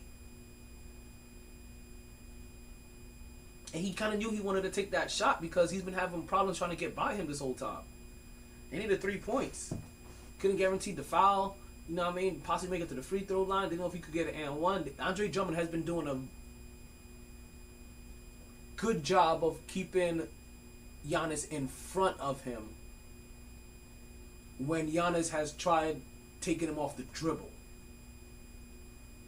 Now, a lot of those have resulted in fouls. And we've seen some steals. He got a lot of help. We've seen the kickouts. But it was right there, folks. It was right there that Giannis Antetokounmpo officially passed Kareem Abdul-Jabbar. I took over that scoreless and that three-pointer. He had him tied up until that point. That three-pointer right there was the icing on the cake to tie that game. See, when I heard this, I ain't gonna lie, when I first heard about this, I heard it was early in the fourth. This was with 18 seconds left to go in the fourth. Russell Westbrook with a wide open three-pointer. He bangs that down. Lakers 96-90. Under 9 minutes to go. And now he's cussing at the New Orleans bench.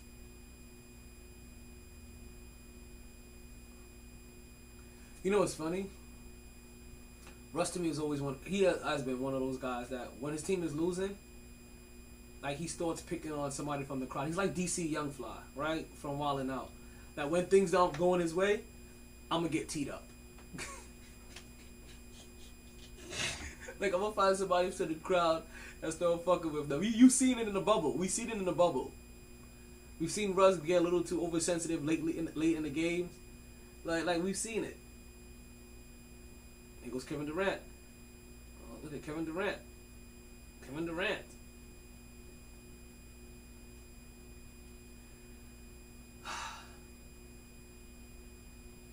I don't get that play. They had like 7 seconds left. Kevin Durant's first and second move couldn't get him past the defender. He does a third move, gets himself into a double team, and then he takes a poorly contested shot. And let me see if I can get back and watch 10 more seconds of this. Let's see if I can get back a little bit because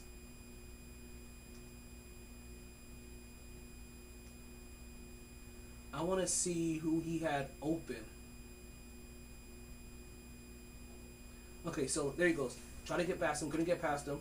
Gonna get past him. Gonna get past him. He gets the double team. We have 3 guys on one side. Kyrie Irving is on the other side. There's horrible spacing.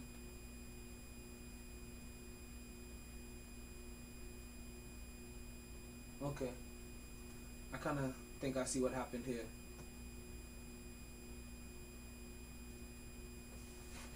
So a couple things happened. There was definitely some bad spacing. You had Kevin Durant with the ball at the top of the key. You had Kyrie Irving over here on the right wing, and everybody else on the left wing jumbled the fuck up. So not even Steph Curry could even get an open spot for room because he has 3 players on him. Like, there's 3 players in his vicinity, right? Also on top of that, he's going to his left.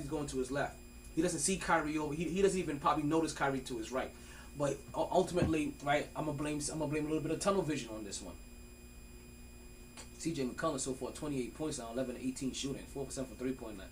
Anthony Davis 19 points, 7 for 13, 9 rebounds and 6 assists. This game goes into overtime. So he doesn't see Kyrie Irving there. Now by the time he gets double teamed, he does have time if he sees Kyrie to get that ball out to Kyrie for Kyrie to get over a shot. But he doesn't. And to be honest with you, I think I would rather have Kyrie with the ball in his hand at that point in time. Now it's weird, right? Only because you know that Giannis at this point in time, Giannis isn't guarding Kevin Durant, so that means that Giannis is lurking at the rim, waiting to bring some form of weak side help. So if it is Kyrie, he really is gonna have to put up a shot that has to be able to get above, around, or through Giannis at the rim. We see Giannis on Kevin Durant right now, but they quickly switch over. We put Bobby on him, a little bit of space, 3 in your face. 3's up, goes down.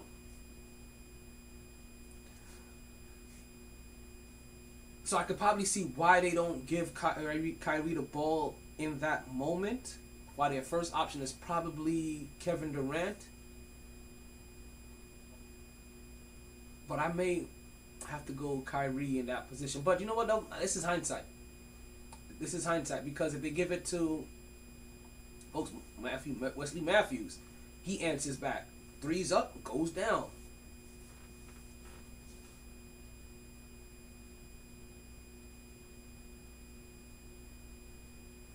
Right? So this is probably hindsight, because if they gave the ball to Kyrie and it played out how I said in that original scenario, you have Giannis lurking. Alvarado, my bad. Right, and you have Giannis lurking. If he has to put up some kind of difficult trick shot at the rim that misses or rolls out or gets blocked because he's just going amongst giants, and that's where Giannis is at, we're gonna sit here and we're gonna say, you know what? Well, you have a giant on your team that can get his shot up just around above everybody. The only 2 people that we've only seen like maybe 3 people block his shot. And I'm saying 3 because I don't know if there's been a third. But I've only seen 2 people block his shot in recollection. And that is Mitchell Robinson and Giannis Antetokounmpo. And he happens to be playing against one of the guys that has blocked his shot. So who knows which way I probably would have gone. That's probably the right call. That's probably the right call until it's the wrong call. But both of them are probably the right call until it's the wrong call. Come mad. I keep seeing people leave me on podbean. What, you can't hear me, fools? I know they can. Brandon Ingram, 23 points tonight, 9 for 13 shooting, 5 for 5 from the free throw line. And it's crazy because it's the guys like this that the Lakers got rid of. Yep, Coca-Cola. The Lakers got rid of to try to bring in. Who got tiny tacos? I'm just hungry right now. I ain't gonna lie. I'm gonna finish this podcast pretty soon. I'm gonna stuff my face. We only got maybe like about 12 to 20 minutes left in the podcast. Probably less than that. 19 minutes. We're only doing a 2-hour podcast for you guys today. Which is I may not get into any of the stuff that I get into that I had for today. So let's continue so we can stop getting sidetracked. I tell you, see, that's probably the worst thing about me always having games on the background. I will go left field in a minute, but just to come back to right where we were at, right? So we're talking about this Pro Bowl collective article that was in the Athletic, right? So there was a place that players found the worst to go play at, right? Lakers up by 4, and number 1 place ended up being Buffalo. Right, and I think that had to be because of geography more than anything else, because the number 2 place happened to be Green Bay. Now, unfortunately, I forgot and did not see who the number 3 spot was. But I have to figure the number 3 spot even has to be Chicago or Minnesota, right? You get all these cold places. It has to be either Chicago or Minnesota. But then it brings me back. But then I started thinking about Minnesota. I had to think about Minnesota Stadium, and I'm like, wait a minute, don't they play in a dome? Like, isn't Minnesota like aware and progressive enough that like almost everything that they do is prepared for the snow, and everything is either domed off or underground, right?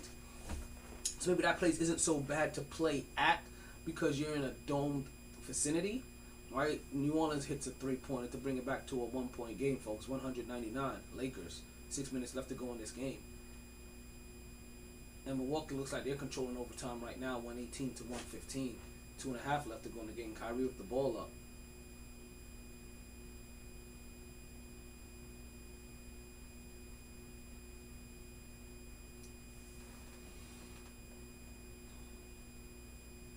So Buffalo and Green Bay was the worst place that they like to play at.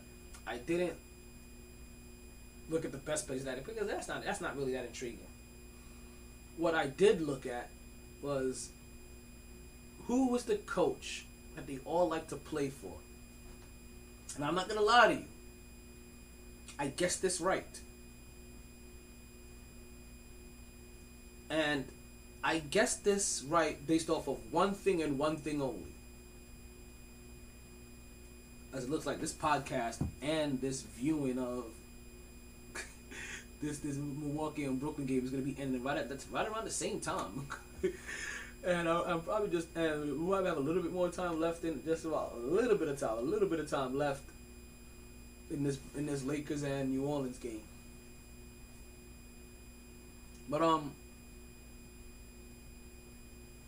there was a coach that they all said that they would like to play for, his favorite coach that they want to play for. And I kind of guessed it immediately. And no, I didn't think Bruce Arians. I didn't think Andy Reid. The first thing that popped into my head is that the NFL is 75% black and there's only one black head coach in the league. They all wanted to go play for Mike Tomlin, which made me realize that the Pittsburgh Steelers are in a much better position that we can even fathom. That they are low key in a great position because players want to go play there. They don't care about Pittsburgh. They don't care about the Rooneys. They want to go play for Mike Tomlin. It just so happens that it's in Pittsburgh, and they know if they work hard, that city is gonna love them. They don't care about the temperature or the weather, what it's gonna be like, and they also know that those owners are a fair bunch of owners because they have a rule that they have initiated that is favorable to black and brown players. And listen, and there's no slight on also Tampa Bay. Tampa Bay is probably hired just as has hired more black coaches than any other franchise in league history. Just to let you know. So I found that interesting that it was Mike Tomlin. I didn't hear the reasoning behind it, but also I could just figure that he's black. And he's the longest reigning tenured black coach, and they also know he's a player's coach, and they also know that he keeps players accountable. He's gonna coach you, and he's also gonna keep you protected, because the things that we hear about Antonio Brown, who knows how long Antonio Brown has been Antonio Brown before we finally found out who Antonio Brown was, just because of Mike Tomlin probably keeping him under wraps and the things that he was doing under wraps. See? We don't think about that. So you find it weird that all of a sudden players leave Pittsburgh and they're problem players, but we didn't hear problems before then. Structure, coaching, leadership. That's what they have. And that's probably what's keeping all that under wraps. Now, you know who does it? Now, somebody else that is building their structure, their coaching, and their leadership are the one New York Knicks, folks. And you know I was not going to leave this airways without squeezing on my New York Knicks in here, right? Let's keep the Knicks talk short because there's a topic that I really want. There's something that I want to bring in for the end of this podcast, right? So let's keep the Knicks talk short. The New York Knicks have officially been eliminated from postseason play. Now, most of us shouldn't be surprised, but we shouldn't be surprised at this point of the season of the New York Knicks. If we're still under the same mind frame that we had at the beginning of the season, maybe. But as it currently stands right now, we shouldn't be surprised if the New York Knicks are eliminated. Right? It just sucks that for 2 years in a row they've been eliminated by the Hawks. Because even though the Knicks lost to Charlotte the other night, right? They still weren't officially they were officially eliminated once the Hawks won their game earlier that day. So last year we got eliminated by the Hawks by playing them, and this year we're eliminated by the Hawks just based off of the numbers. So guys, I think you guys know me well enough by now, right? But you guys have to understand on why I come out here and I say all the time, oh, you thought Trae Young was still good, right? Fuck Trae Young! Fuck Trae Young! Fuck Trae Young! Fuck Trae Young! But Knicks fans, like one of the good things I could say about this, right? And there's a lot of good things that I guess you could say after being eliminated. Obviously, Julius Randle needs to go well dressed at another time. But RJ Barrett has fully emerged as the bona fide leader of this team and a bona fide star. He is a star. He's a quiet star, but he's a star. And I keep telling you, he reminds me of Luka in the way that he doesn't allow himself to be rushed by their opponent. Like there's something to be said in that. But also, for a lot of people that want Tom Thibodeau going, like I said, I don't quite understand it. Even I have thought about possibly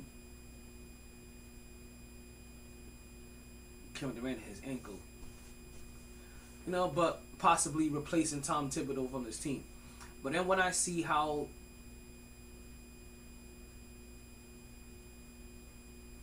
this team plays for him, and it's still playing for him, even when it looked like they were mathematically eliminated from the playoffs already, or postseason play, they played for him. So I'm going to keep watching these next 5 games. Now that they are officially eliminated, I want to see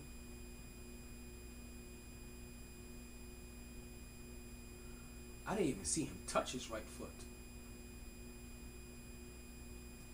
I want to see if they continue to play hard for him, even while it is official that they're eliminated. Because they will still play hard. They weren't officially eliminated now. Yeah, and I've been praising them for how hard they play. And you should be praising them for how hard they played down the stretch, because they could have given up. I would have seen the Knicks teams 3 years ago, Knicks teams 2 years ago, Knicks teams 4 years ago. They would have given up by now. So this is unsuccessful challenge. Ooh.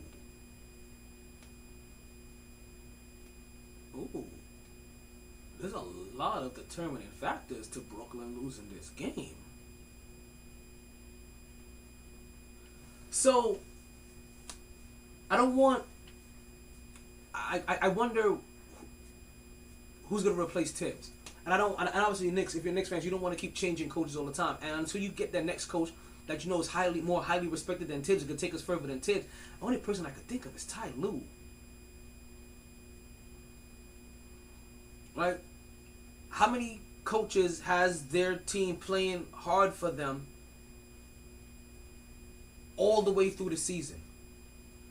Even when things look like they're getting away from them, they continue to play hard for them. He's able to continue to get maximum effort. And there was a time when we didn't. There was a time during the season that we didn't think that effort was being given maximum effort. What we came to learn was they had poor leadership on the floor by one Julius Randle. Kevin Durant making his free throws. Brooklyn up by 1 point. And Giannis comes. Ooh. Folks, and Giannis comes barreling down. Folks, Kevin Durant made his free throws. Put him up by 1 point. 118 to 119.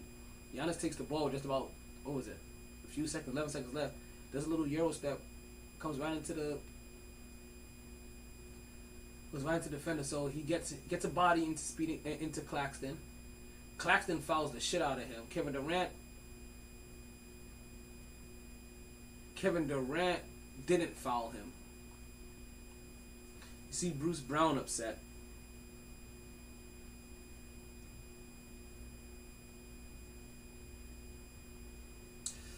But that definitely was a foul on... Yeah, there was definitely a foul on Claxton. Giannis Antetokounmpo goes to the line. He has 42 points right now. Still. Goes to the line tonight. 13 for 17 from the free throw line. 14 for 21 from the field. Goes to the line, makes his first free throw shot. Ties the game. So, Knicks fans, I'm actually to slow down. I want to get rid of Tom Thibodeau. Right? Let's finish watching the rest of the season. Let's see how these last 5 games go. Let's see if these Knicks continue to play hard for them. So far, they've been doing a good job of playing hard until the end of the season. Now that the season is officially over, let's just see if they continue to do that. Giannis Antetokounmpo makes his second free throw shot. Milwaukee is up 120 to 119. 3 seconds left. They've been impressive so far. They sat Julius Randall down for some time, right?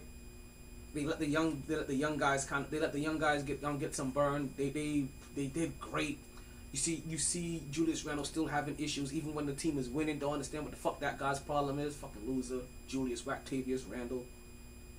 Making every goddamn excuse in the book except for the fact that I'm a big fucking crybaby. Right? I want to move forward, right? We got about the last 5 minutes left of the podcast, and I want to move forward. So Knicks fans, pump your horses. I'm not going to talk about who's going to be inducted into the Hall of Fame. We'll probably talk about that on Monday, right? As we did have the first 5 individuals. One of those individuals I didn't quite get. Only one name I'm going to give. I don't understand how Tim Hardaway makes it to the Hall of Fame. I really don't. I'm sorry. But I don't want to talk about the Hall of Fame. I want to talk about the scoring leader race. And I hope I can get this out in the last 5 minutes of the podcast. And listen, and honestly give you something to really think about and talk about. As it currently stands right now, we have there's 3 individuals leading like that could possibly win the scoring championship this year. LeBron James, Giannis, and Joel Embiid. Now, LeBron James is averaging 30.1, Giannis 30.1, and Joel Embiid 30 points per game. Now, the only thing that bothers me about this game is that LeBron James hasn't played a lot of games this season, right? He has missed well over, it feels about almost 20 games, right? Not quite 20, but almost 20 games. As it currently stands right now, LeBron James has played he's played 55 games so far, right? Out of 76. So he's missed about 21 games so far. He has to play 3 more games to qualify for the all-time scoring leader. And I didn't know you only required 58 games to qualify for this. So basically you could miss 24 games. That's a third of the season you could basically miss. You could miss 24 games and you can still qualify to be the scoring leader. And that didn't quite sit right with me. Because, and listen, even based off of my standards, some of these other individuals will barely make it as well. I just don't think it should be 58. I thought maybe 67. Because that's how I feel about my MVPs. If I'm going to vote for you for MVP, I have a hard time voting for you for MVP if you've missed more than 15 games. I have a hard time looking at my MVPs if they miss more than 12 games. Times have changed. So I changed with the times. 15 games. But 24? And I have to look at the number to see how many games you need to qualify to win MVP.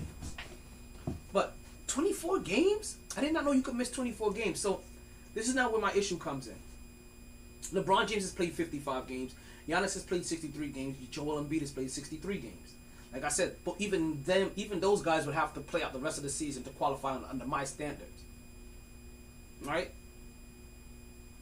But then we have guys like DeMar DeRozan, Trae Young, and Jason Tatum.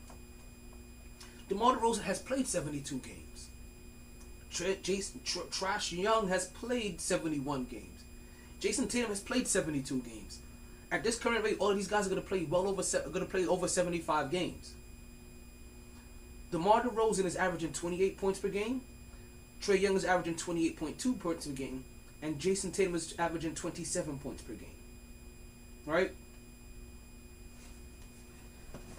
Now, why do I bring that up?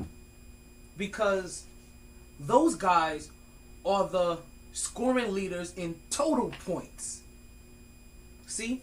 LeBron James, Giannis, and Embiid are the scoring leader in average points. And all of them have missed about 20 games almost this season already. Giannis and Joel Embiid have missed 19. LeBron James has missed, what did I say, 21. Let me have that backwards. Or mixed up somehow. Sorry, I said 19. No, we're at 76 games. So they've missed 13 games. They've missed 13 games and LeBron James missed about 21. Right? So to finish out the season, none of these guys are going to play over 70 games. None whatsoever. But they've averaged more points than everybody else. Well, DeMar DeRozan and all of them, they're going to play over 75 games, and they've scored more points than everybody else. DeMar DeRozan, 2,019 points. Trash Young, 2,000 points even, or 2,006 points. Jason Tatum, 1,946 points. While LeBron James has only scored 16,057 points. Giannis, 1,897. Joel Embiid, 1,890. I'm sorry.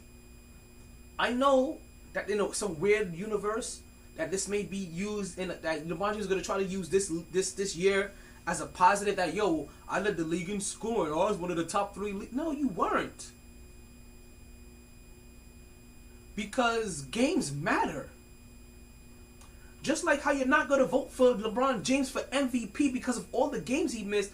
I understand that the way that they determine this is a lot more definitive than random people voting. But I don't know how I'm giving my MVP vote or my scoring leader to somebody that has missed 24 games, that has missed over 20 games for the season, and is going to be 200 points behind the actual scoring leader that has actually done the thing that we take into consideration, that we revel on, that we revel for. You understand? Is that you actually played these games. We reward people for the grind, but yet we're not going to reward DeMar DeRozan, Trash Young, or Jason Tatum for sticking it out. See, this is how player management. This is how this player management, right? This time management, this load management gets over accentuated, and it gets over accentuated because you guys have a poor leader in LeBron James. He has set a bad example of what it means to be a superstar for the last 19 years. I'm not gonna lie to you guys. Like, he's done great things when it comes to like holding owners accountable and stuff like that. But what he has done for the game is more of a detriment than it has been a positive. For what a lot of us like about the game. I'm sorry. Him as a superstar did not. Him as a face of the superstar did not go into the slam dunk contest, set a precedent. Him as a superstar and face of the game started flopping at an unreasonable rate, which made it okay for everybody else. You understand? Like, these are the rules that we had to put in for LeBron James. Now, folks, like I said, we're going into a little bit of bonus time, and I ain't gonna lie, I don't know if I have any bonus left in me. But keep that with you. Not quite sure if LeBron James should be the scoring leader over DeMar DeRozan, Trae Young, or Jason Tatum. I don't know if Giannis or Joel Embiid should be that either. But they'll slightly sneak in, and they'll get in with only missing less than 15 games. and at least their point total will be slightly comparable, right? Giannis and Joel Embiid, like, they're not 200 points away, right? 250 points away from the scoring leader. They're more like 100, 125. You can understand that. Now that is a little bit like, oh, see, that is something a little bit to look into. That, oh, you're 125 points away from the scoring leader, and you've played 9 games less.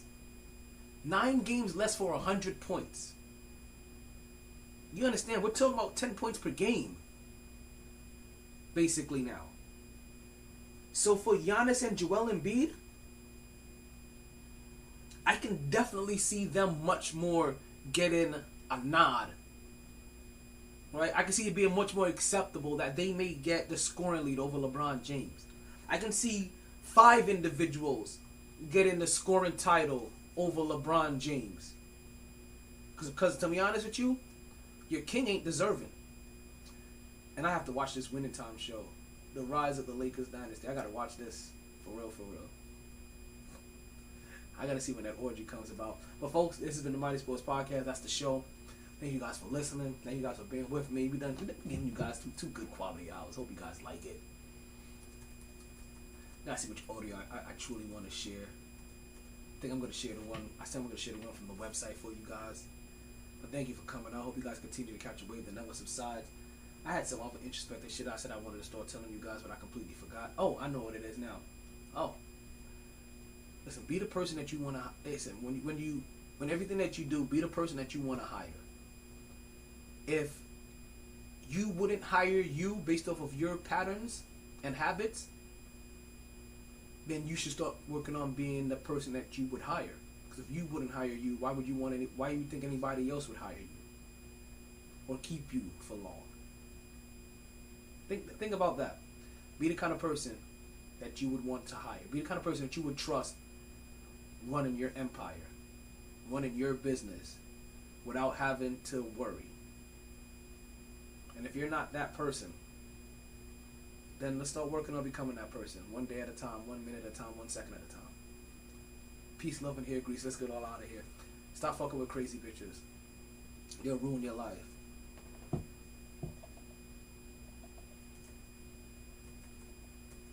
I'm out of here. Do me a favor. Play my outro, right? So they know that I'm done and that I wasn't just rambling and they don't think like the show just stops on a random note.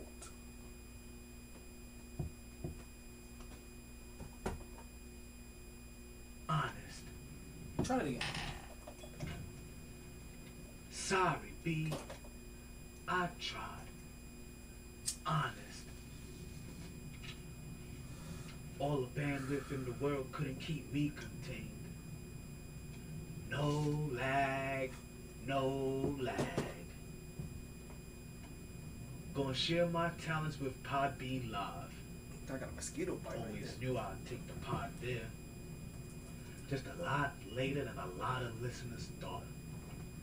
Last of the real gabbers. Well, maybe not the last. Munchkin got good mic skills. You improved MyT podcaster. Potting down now. Last call for drinks. Bars closing. Sun's out. Heard the casino got a buffet breakfast. Don't want to go far. Wild night. Tired, B. Tired. MyT Sports. Well, you know what? I think I'm gonna give you a little bit of bonus. I think I want to give a little bit of bonus material. That's why I ain't cut that shit off yet. I ain't gonna lie. And for the guys that have been, for the people that have been here before, you've heard this before, right? This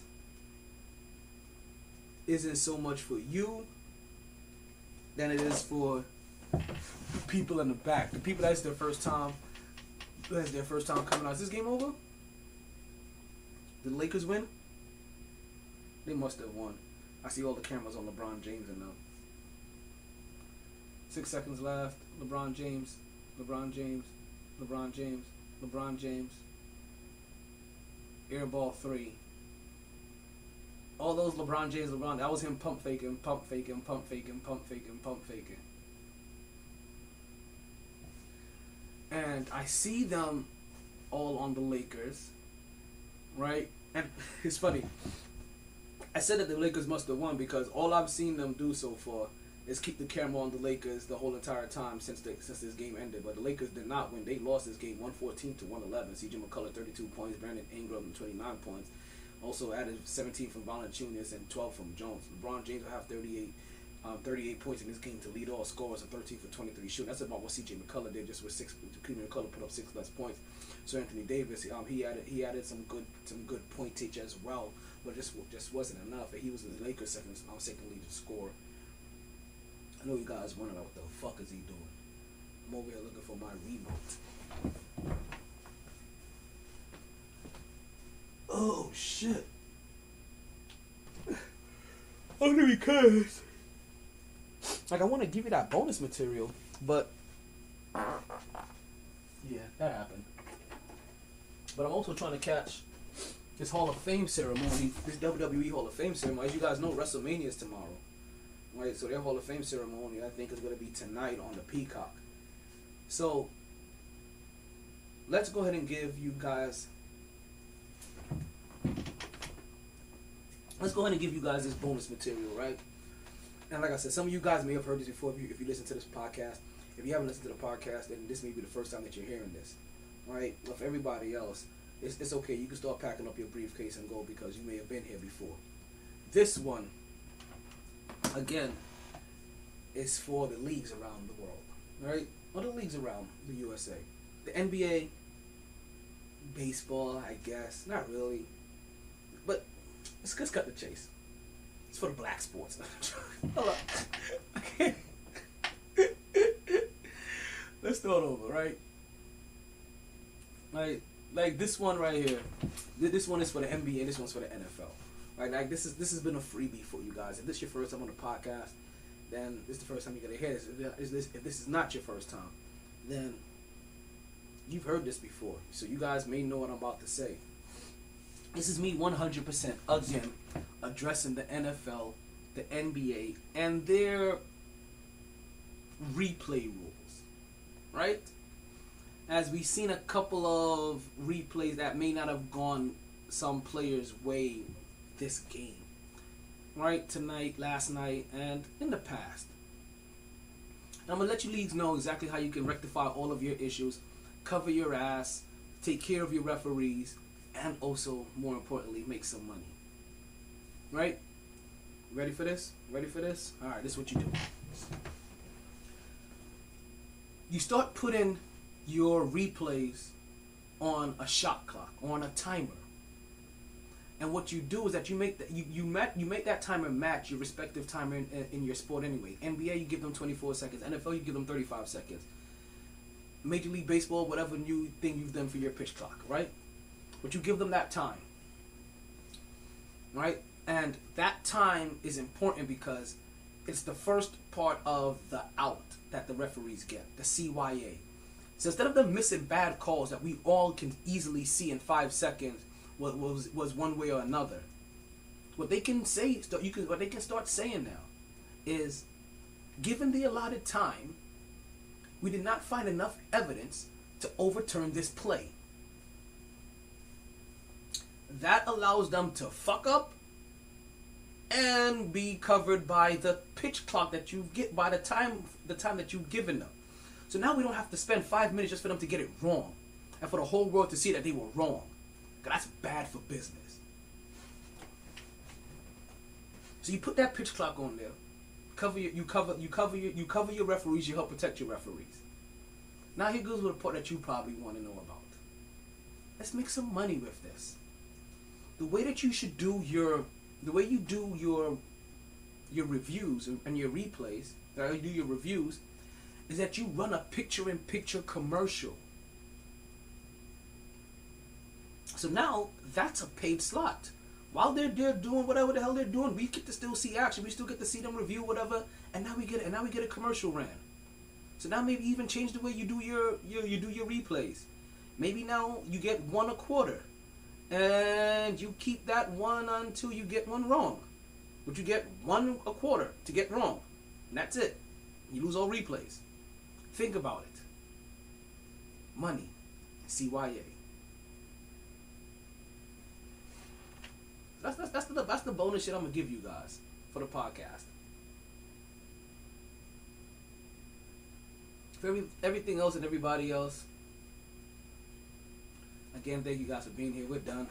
Hey, yo, do that thing that you do when we let people know that I'm officially gone after you've played all of my sounders and shit.